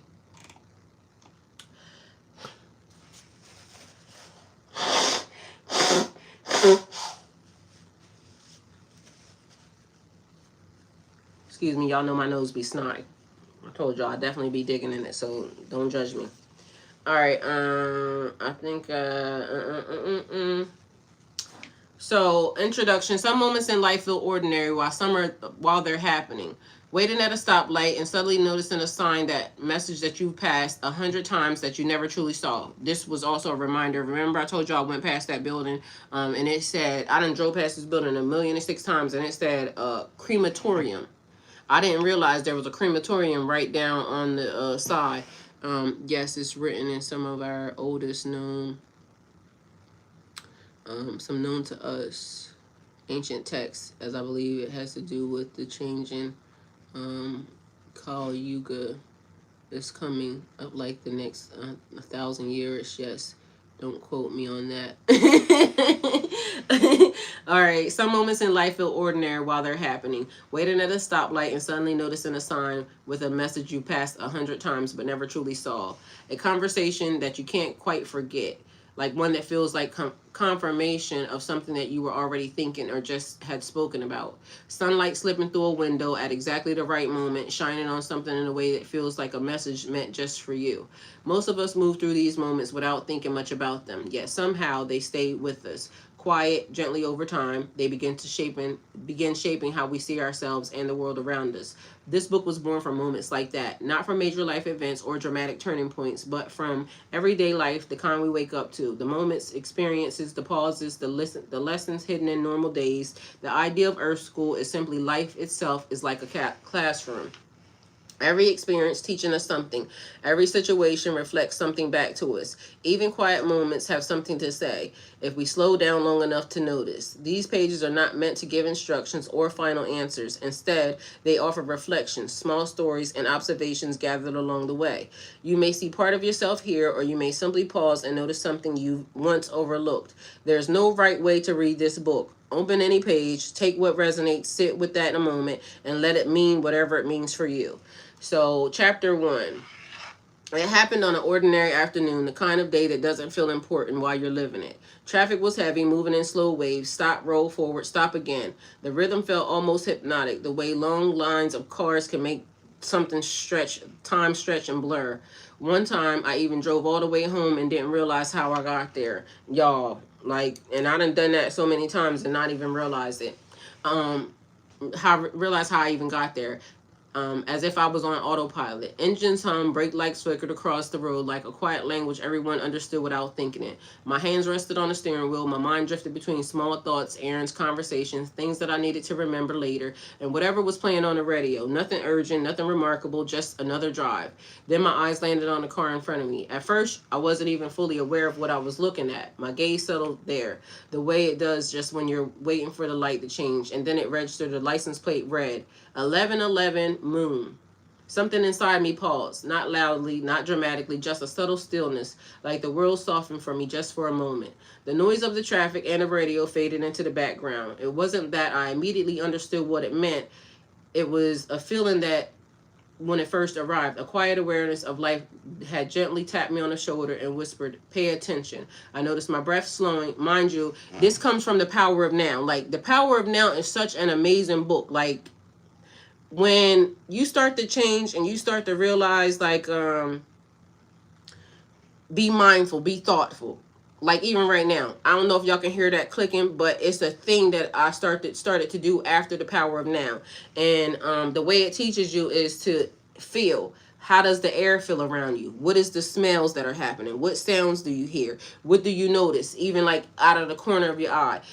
That book really changed the inside of me for this. So this is the example of that.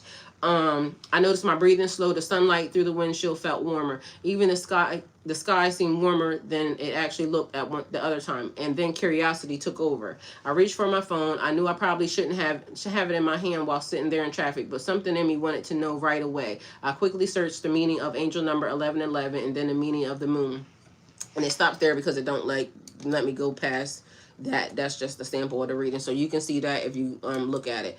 But and I don't have a copy of the book, so I can't tell you. And I just posted it yesterday. So it's kind of like that. But anyway, it went into the symbol and the sign of what it meant. And so you know how, like, when I look up angel number 757 or 747 keeps coming up to me yesterday, today. And sometimes I don't go look it up, but sometimes it is important. So like that number, I seen it twice. And so I need to go look it up because of the fact that, you know, but when I saw it yesterday morning, I saw it in the afternoon. But when I saw it in the afternoon, I was in the middle of, you know, having to drive somewhere and I couldn't, you know, be on the phone and this, that, and the third.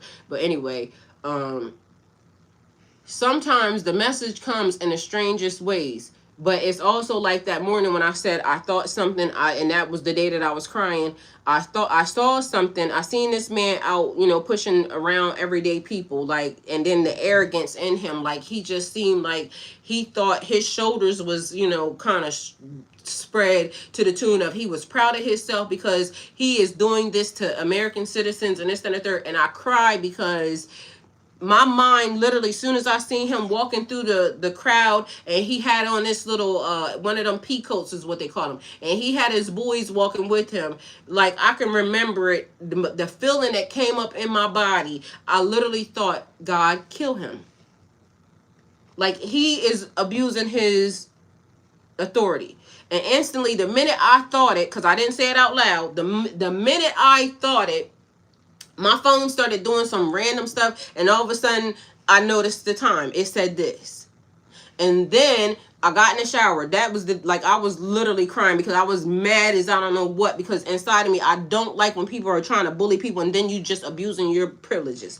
So I get in the shower, and as I'm in the shower, my brain is doing all of this, and this is when God is saying, listen, it was a lot. God said, because I was thinking eye for an eye, but then it was do unto others as you would do unto you. But it was the flip side of that. Like, you don't do nothing to people because you don't want it happening to you. But also, if they do something to you, then you do it back, but then as I'm in the shower and God working with me, God is saying, if you do that, you're going to be just like them.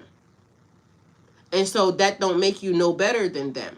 And so you have to also remember that their pathway is their pathway, your pathway is your pathway. But we have to also remember that, because this is what's happening. This is also what's healing the world. So them being the way they are was necessary and needed, because without them doing that, the collective wouldn't come together. So it had to happen. Like, when God be dealing with me, y'all, sometimes, listen, it be the most amazing thing, because the rage that springs up inside of me, I be thinking, choke slam them. But God be showing me, no, that's not the way it goes. Your journey's your journey. You know not to do these things. They have to know not to do these things, but also you being a guide or a person that is, coaching or anything else, you have to always see the blessing in the curse. You have to see the thing that God is using, that this is what God is using to heal the world, to heal the nation. Do any of us like it? No. But if it actually brings everybody together, then we have to be thankful for the way it happened. And if we ask for something, we can't tell God how to do it either. Mind you, I was literally in a state of tears coming down my face because I was mad. But what if I didn't see the signs? What if I didn't see God talking to me? God have to get us sometimes, claim us. I'm trying to tell you.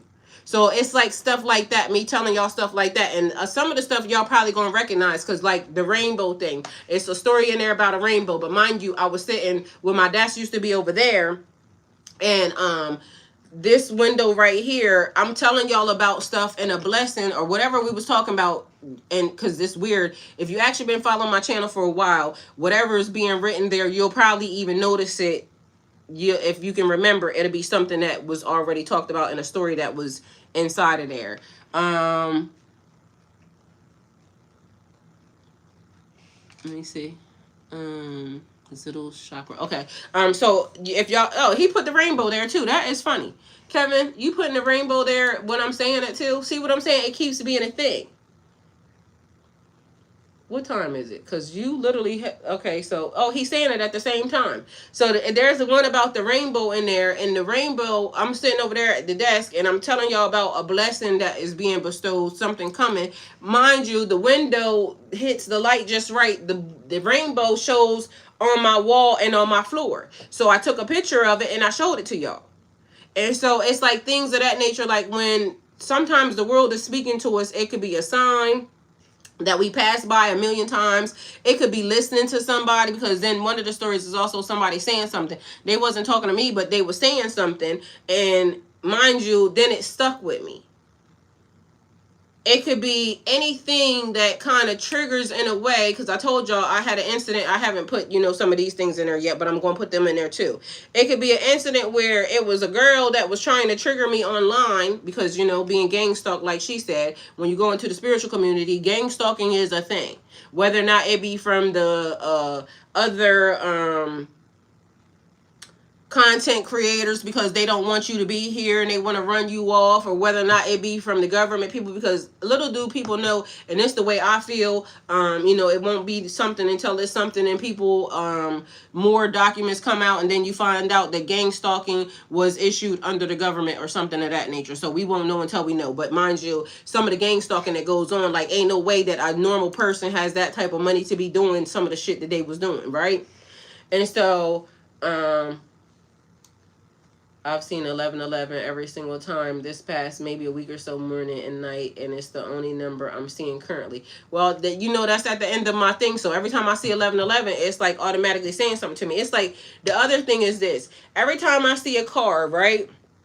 My dream car was a white Range Rover, right? So I ended up was a Range Rover. So I ended up getting a Range Rover. So I already had my dream car, but it wasn't white. It was silver, right? So love the car, this, that, and the third. But so I don't have a dream car anyway, anything.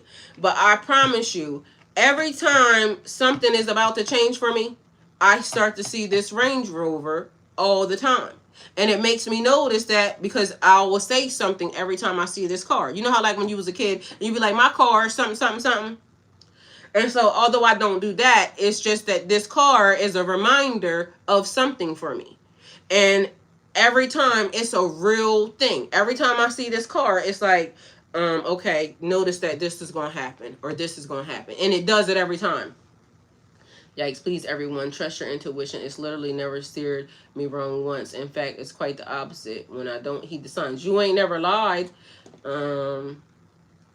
Yes, I stopped taking losses in a lifetime ago. They're all simply lessons for me. Now, really holding on to everything happens for a reason. It's so darn hard to do when terrible things happen, and that's cool. That is true. But this is the thing, even God working with me on that. So maybe I might put that story in there too. It's like as above, so below.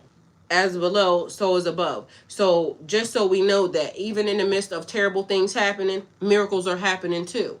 So even when terrible things start to happen, and you know it's like a day, and it could be the day that you're crying, because like I said, that day I was crying, and God still started working on me, and it started to be the reverse of a thing. So I'm saying eye for an eye, but then God saying no, you would be like them. So you being a teacher and a guide, you being a coach, you being whatever it is you are on this lifetime or on this realm, whatever you have grown in your spirit to become, or whatever I'm elevating to become, right? You have to look at both sides of everything. So yes, that happened, but if that didn't happen, neither would this. So it takes a special type of movement. The universe takes a special type of movement to correct things that are terrible. But in the midst of this is happening, and this person is, slamming heads against the wall and this, that, and the third, and they're walking through with their shoulders, like they're proud of themselves, that they're out here victimizing people and this, that, and the third. But meanwhile, without that, the unity wouldn't be coming together. Everybody wouldn't be outraged at the same time. And all of a sudden, people wouldn't be seeing. And it has to be done the way it has to be done. Like, we can't tell God how to do it. We just have to see the silver lining in a situation. And somebody would say, well, why would you see a silver lining and, people being slammed or people being, somebody being killed, this, that, and the third? Because y'all paid attention then. A person got killed and y'all paid attention. When my people was being killed, y'all didn't pay attention. Y'all told us to, follow the rules. Y'all didn't like when somebody told y'all to follow the rules, but you thought you was exempt.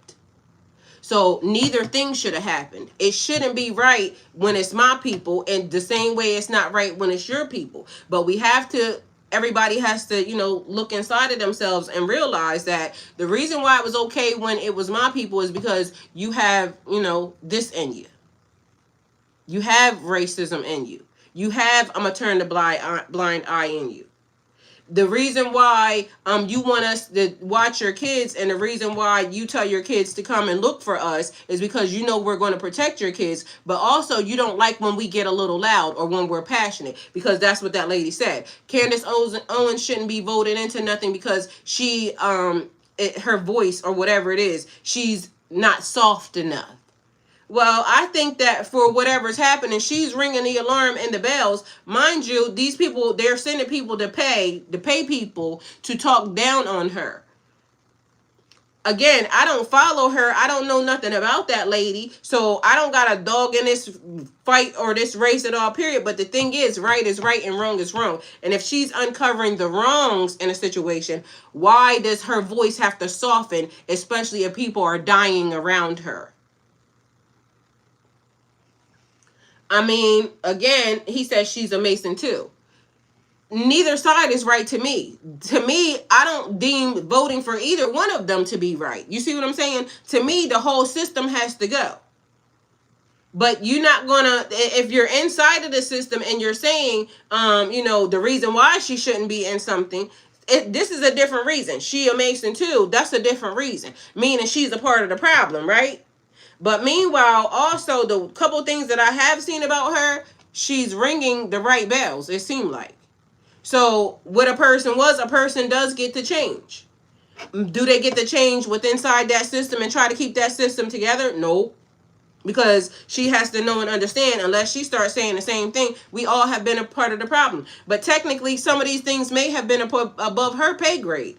Because if she's seeing the files and documents the same way everybody else is seeing the files and documents, then guess what? We can only blame her for what she don't say right now.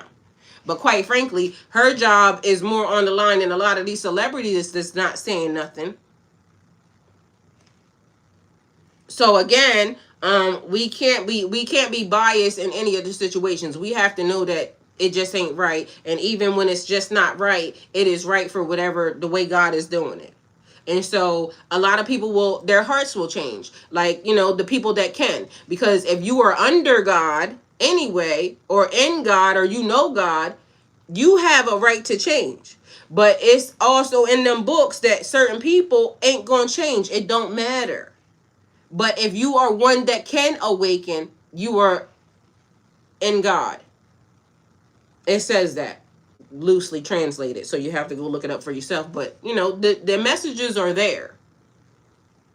But that was just a way that God had to work with me. And so, I don't know. I tell stories, so that's another thing. I tell stories in order for people to kind of, get it or whatever. And so that's what makes me feel comfortable. That's the way I learn. And so it helps me grasp this situation for whatever it is. Because right or wrong,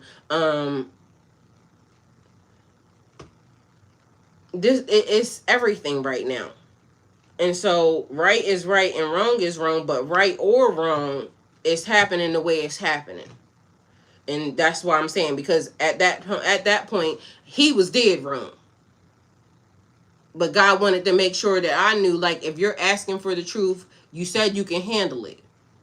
And I did say that. I did say I can handle the truth. So if you can handle the truth, then this is the way I'm about to unravel it for you. So you can't be out here, sending curses and whatnot to people. But mind you, long story short, guess what? A couple of days after that, his ass was fired. So, God didn't kill him, but he got him up out of that job. And God actually worked with my mind and my heart on a situation. Like, you can't just be out here, wishing death on people. But, they be out here wishing death on me. So God, somebody got to go. I'd rather it be them. But, either way, can you handle the truth? You said you can handle the truth. And if you can handle the truth, then this is the truth. This is the truth of the matter. It's going to be messed up. But this is how it has to be unraveled. Hey, Chico. Welcome. So, win, lose, or draw, God wins in the end. And so it may take a slight little moment. We may have to go through a little, traumatization in a situation.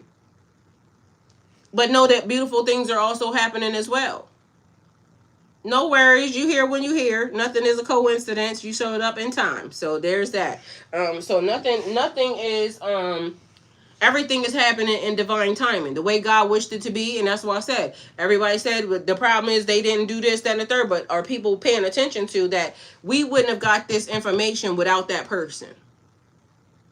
Without that person being in this location, we wouldn't have gotten that information. So it had to be him. He had to be the person.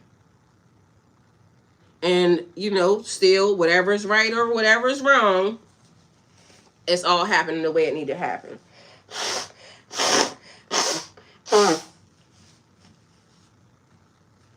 Thank you.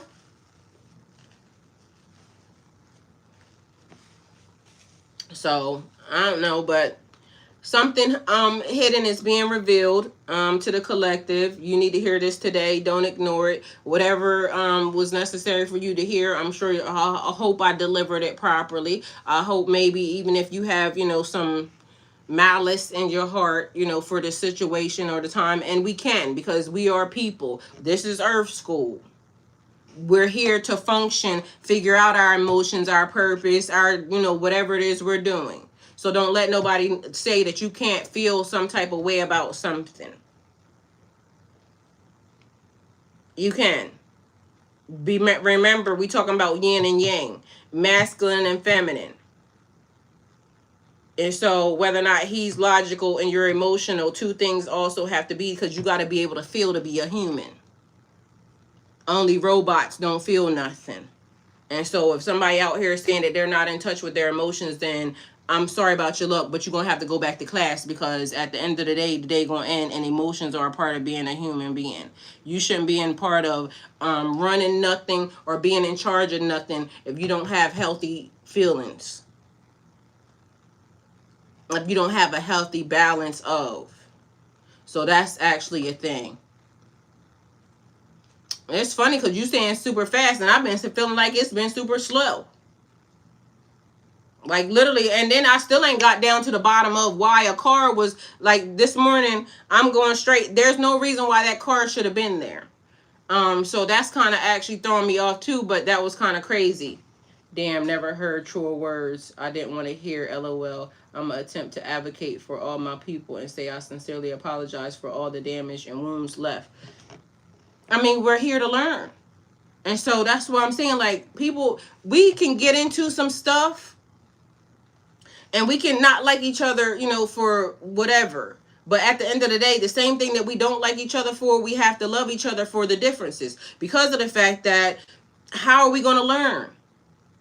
This is how we do it.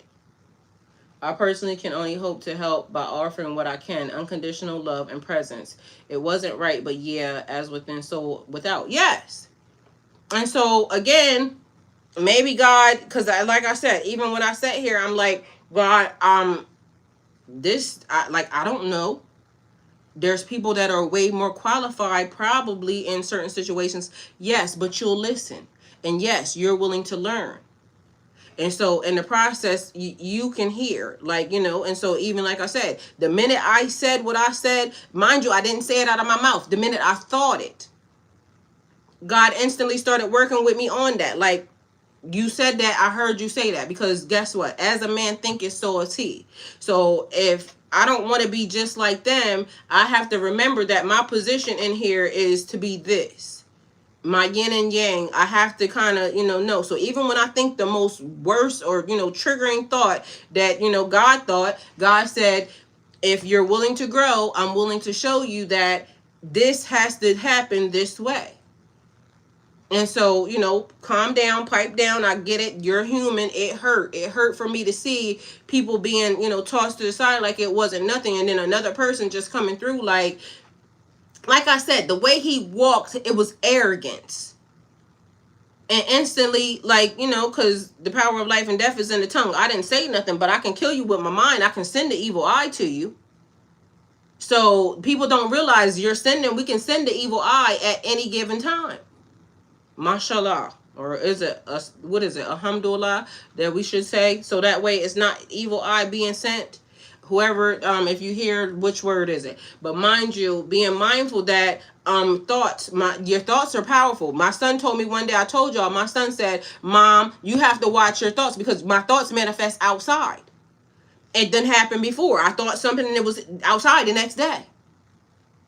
Lo and behold, if I think that and then I'm sending, evil eye or curses to people, I'm wrong.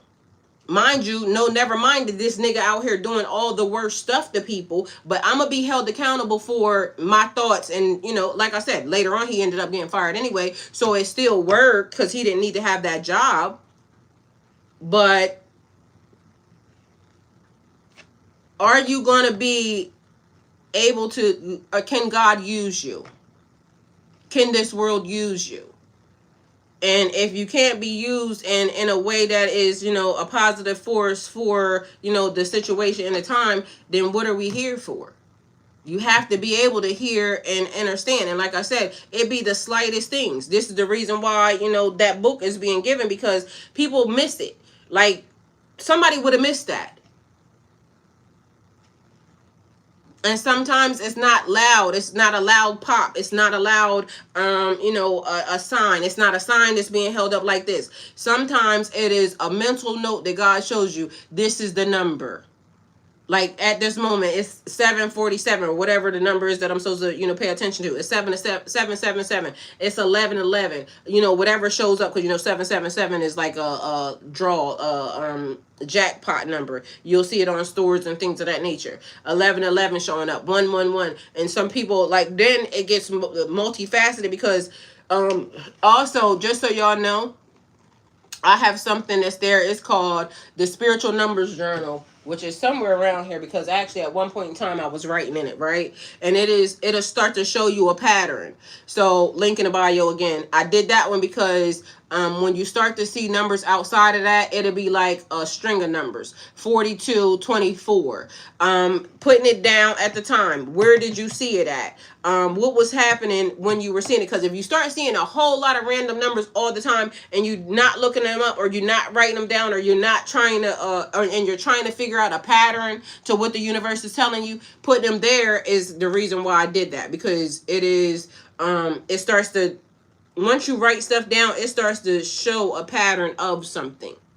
And then you can say, okay, this is how I did that. So it's I told you it's a couple things that are there. Spiritual Numbers Journal, incantations. It comes in white and it comes in black. It's like a journal. It has what is the thing? Where is the man's thing? Because literally I did something for the men and it has affirmations in front of it too. Let's see, where are you at? Because I gave one away, like I was giving away for Father's Day at one point in time. So where is that one? What did they do with it? It's got to be there.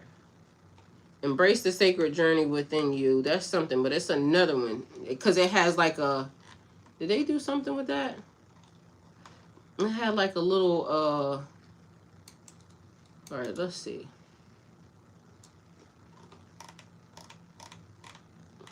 What did they do with that? It had like a little guy on... It might be this one. It might be Embracing the Sacred Journey. Let me see if that's what's in there. But anyway, it got like little affirmations in it too. But it's little things that you see or you might not see. Mind you, that is Kindle too, but you shouldn't. You might not want that on Kindle only because, I guess you could look at it, but it's in Kindle. But at the end of the day, it has like places for you to write stuff at too. So that's why you might want that. But just so y'all know, it's the simplest things that the universe does sometimes. And if you're moving too fast, you may not see it. You may not get the message. You may not get the call. You know what I'm saying? Meanwhile, the universe saying, I've been trying to tell you this. I've been trying to, hook you up, let you know that this is what is, on the horizon. And if you don't get the message, you don't get the message. So I personally can only hope to help. Oh, she said, I'm right. It's why prayer works. Same thing when we gossip about others. I say it's one of the things we kind of do have control over here, the energy we exude. Yup, and God don't like gossip. That's even actually written in the Bible, for real. God do not like gossip. That is not it. That will get you canceled.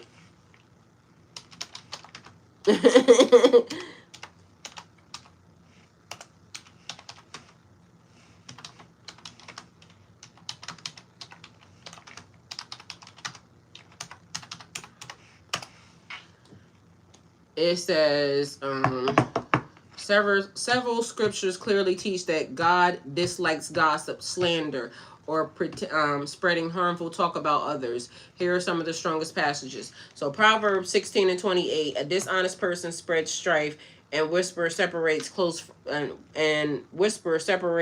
friends. Gossip is shown as something that destroys relationships. Proverbs 11:13, a gossip betrays a confidence, but a trustworthy person keeps a secret. God values discretion and loyalty over sharing private information.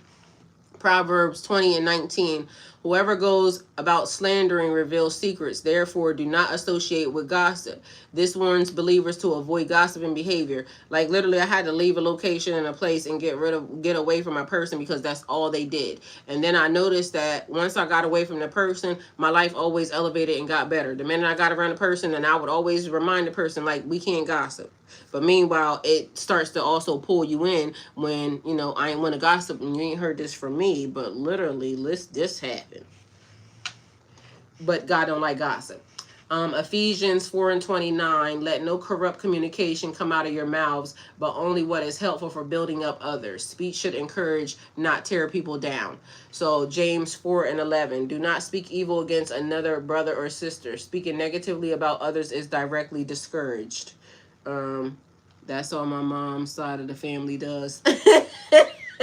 You have to pray for them because, you know, see, you can't say that. We got to pray for them. Help me tell God to get me away from these folks. Period. God help her. All right? Because she don't need to be gossiping, okay? That is a sin. So God help her, please. You hear her? She wants to do better. So she's asking. It also says, whoever slanders their neighbor in secret, I will put to silence.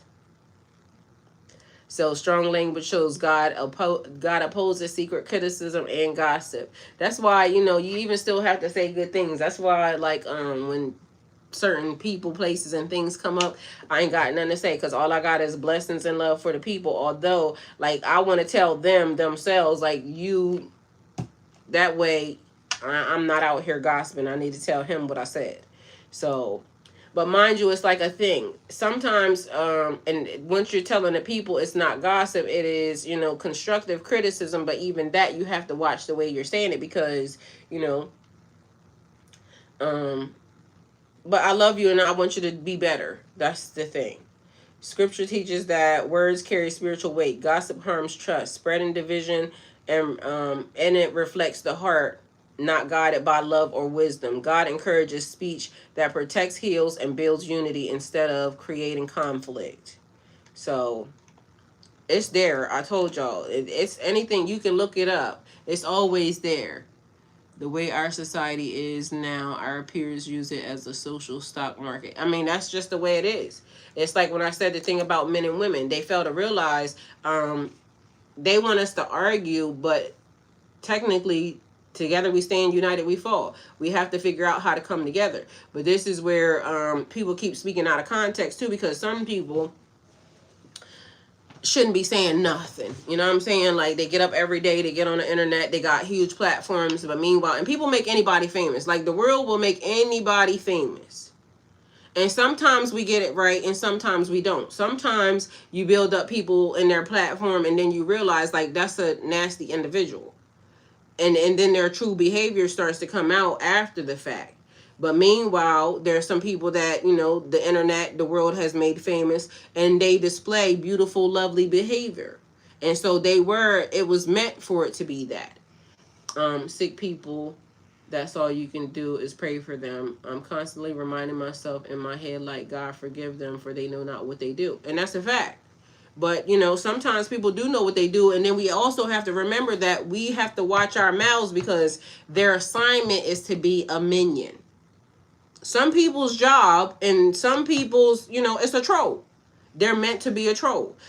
Like every job that exists under the sun that is supposed to be here, some people, that is what they were meant to be. And we will be mad at them because we want them to be better. But if we think about it, they're doing their job. That's like somebody saying, like, 50 Cent is the best hater ever. Like, and he's good at his job. I ain't judging, but we have to also remember how he came into the industry. It was, you know, talking about and doing this. So nobody can't say that he ain't been consistent. He has been consistent. And so what you want him to do? He's doing his job. Whatever that is, but because he could have been gone a long time ago. You know, they put them hots in him. God preserved him for a reason. Why? NPCs exist for real. Well, that's another thing. I seen that today. A man said that a lady has to be an NPC, or he called her a background character. You know, the people who are just You know, they always around, but they have no purpose, or they have no conversation. And he said he know we got to be living in a simulation, because he said he done seen this lady before so many times, and she don't age or nothing. She's just there. So he said one time he decided that he wanted to get out of the loop, and so he decided that he was going to approach this lady. But when he did approach the lady, he knows she was an NPC, because she had no conversation. The word, like, it was like she glitched. But the important part even about us is us noticing, like, when glitches happen, because as I was explaining Dark Night of the Soul to people, that is all I can explain it as a glitch, because as I was going through it, I was totally fine. But I knew I changed. People around me knew I changed. But in my reality, nothing, whatever could have took place, like, it was almost like a frequency had to hit me, and it was almost like it was just kind of slowly but surely playing itself out. But I can remember how it was happening. Like, I literally knew the moment my brain turned on or switched over. So whatever that was, or however it happened, I was right here. I didn't, whatever happened in the middle of me sleeping, or, my waking time, but something, I know I was awake when whatever that wave was that went over me. I heard it in my voice. It was the second time in life that my voice changed, and the first time was when I went to see my grandmom on her deathbed. I knew that at that moment in time, like the minute I left her, whatever she did to me that day, whatever was given to me, and I walked out of that building, my voice had changed. I was different. I was more like this. Like, I was coming into whatever it was, and then all of a sudden I was growing, and then chaos erupted as well, because, things start to change. Like, regardless of whether or not we know it or not, when we start to elevate, we start to change. So when other people around us, start to notice it too, demons and devils, entities, spirits realize you change too. They realize who you are. And whether or not people, or who you're not. And whether or not people realize it or not, like, somebody that hasn't experienced it would think that I'm weird. Even when I was experiencing it, I was feeling like I was weird. But I told you, I done been in the car with people, and I can smell them. And I don't mean like, perfume, the whatever that is. Like, that's a whole nother smell that's distinct or different from whatever entity is on them. And same for me. So, because they be knowing. That's true. Hate, that is that is true, but you're right, and 100% some people do know what they're doing. I guess it just helps me to not fester in their toxicity any longer than necessary, or be in my own feelings about it. Yeah, that's a fact. But because that's the thing, like, we as people, as human beings, we want to say, like, because I get it, I understand what you mean, like, they can't know what they doing. But then as we start to go through things, right? Because like I said, I had a person tell me one time, "You're being a bitch." And as I stopped and I thought, I really was. And mind you, I can also feel sometimes, like, when the heat comes up in me and I'm about to start acting a certain type of way. And sometimes it's a thing where, and I used to be like the red-headed witch. That's what I would call her, because my hair would always be like a reddish color, right? And so sometimes when that type of energy would come over me, I wouldn't be able to control it, because I would be saying, "Don't do that. Don't do that. Don't do that. Don't do that. Don't do that." I would be telling myself on the inside doing it. Meanwhile, my hands are moving. Why are you not listening? And now we in the thick of it, right?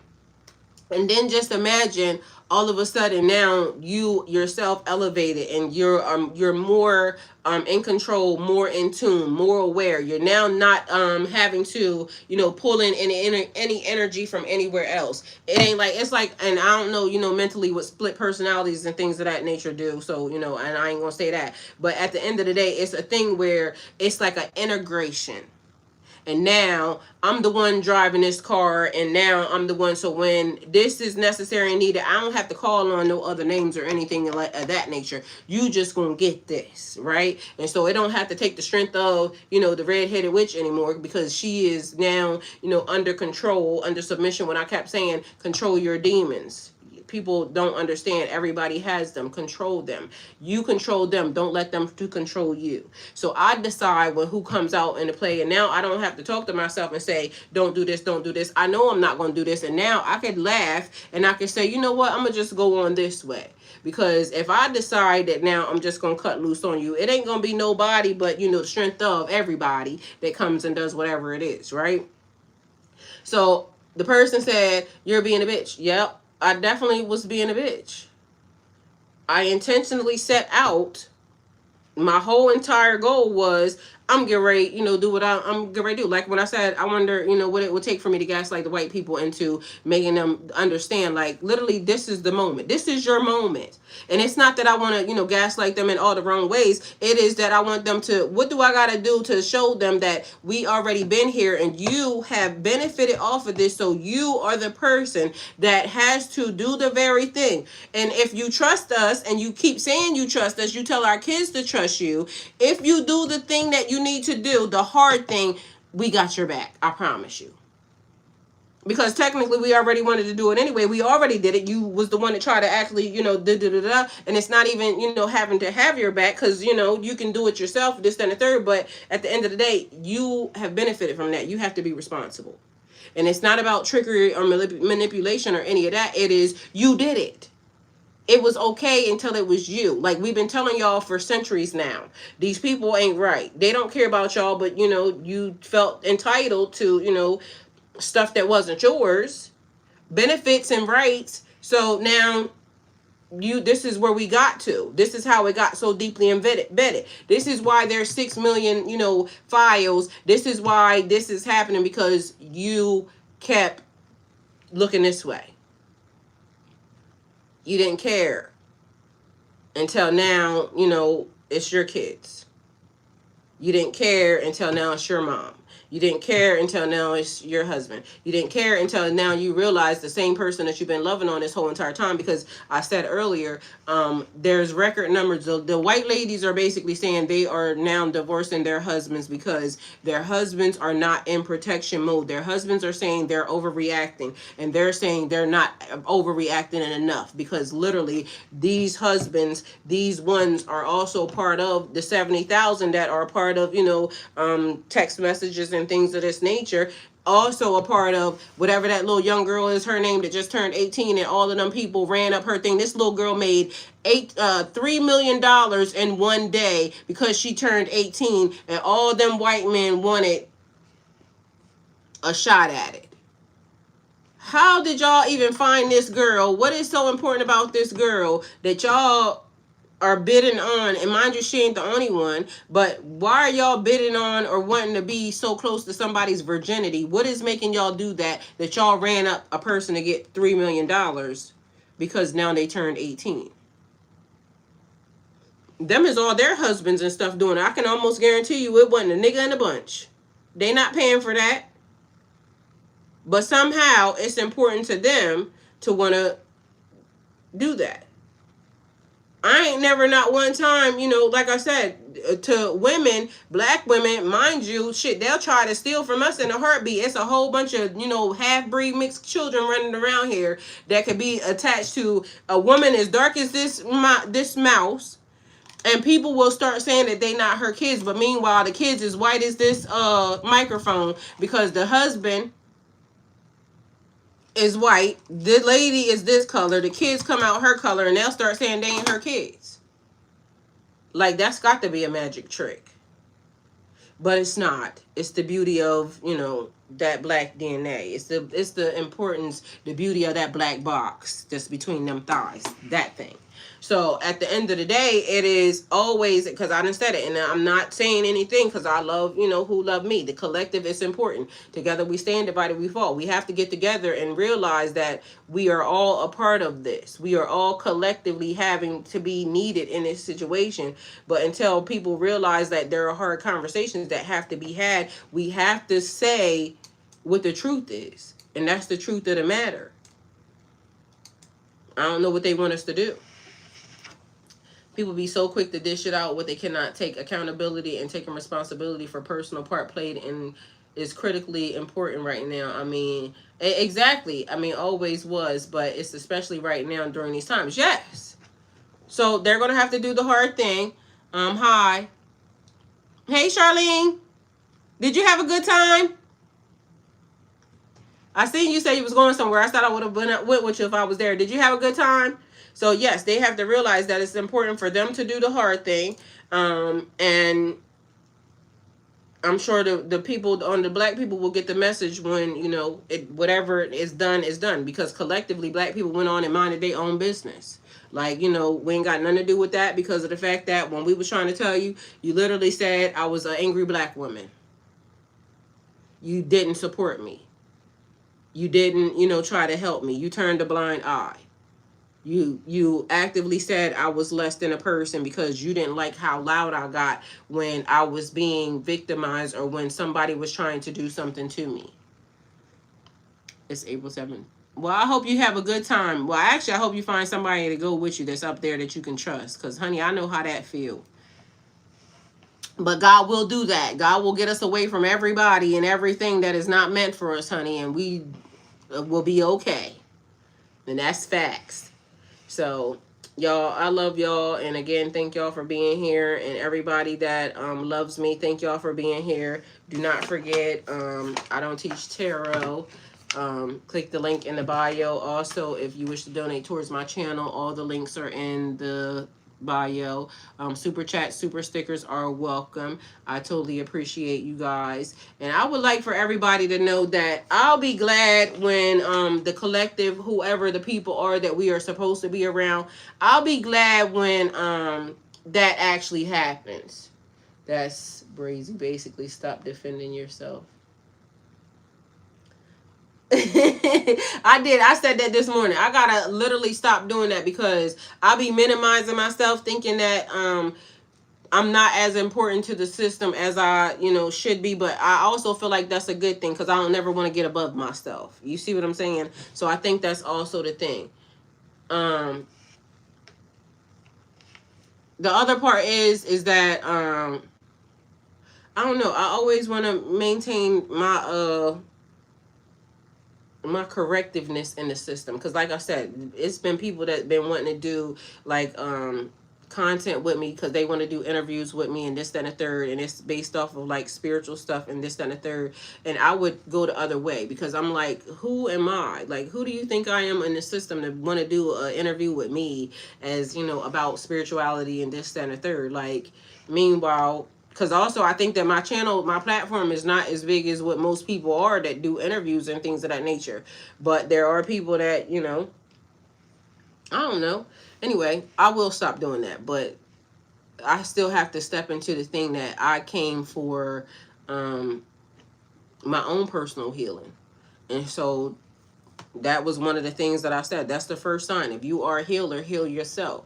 And I don't know if I'm there yet. I'm getting there, but I do see God working with me in ways, especially when, you know, I got the message about, you know, the vice versa of a thing.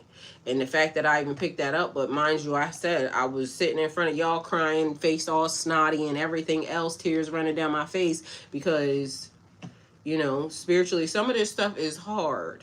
And just, you know, I don't know what anybody else thinks. It could be a cakewalk to somebody else. But to me, like, when I see people hurting and I see, you know, children being victimized and things of that nature, and I know how it feels for somebody to take something from you. And so, you know, but we have to be better than that. We have to be accountable because guess what? If I wasn't doing some of the things that I was doing, but I don't want to put that on myself because it was wrong for the person to do it. But technically, if I hadn't also done certain things that I was doing, you know, i.e. drinking, you know, maybe too much and certain other things, maybe I wouldn't have put myself in that predicament. But that still don't give a person the right. So I don't know. I still just be, you know, trying to navigate my own way through some of these things. So maybe that's what it is. And I'll work on that because, again, it's another part of spiritual healing when I get shown something about myself that I never had a choice but to. Yes. I love that. All right, y'all. I love y'all. And I'm going to go on and get for real this time. So we'll be back and we'll see you. But again, don't forget, I don't teach tarot. Click the link in the bio. And again, if you wish to support my channel, please do so. It would be thankful. I would be appreciative of it. Have a great day. I love you. I love y'all more. Thank you.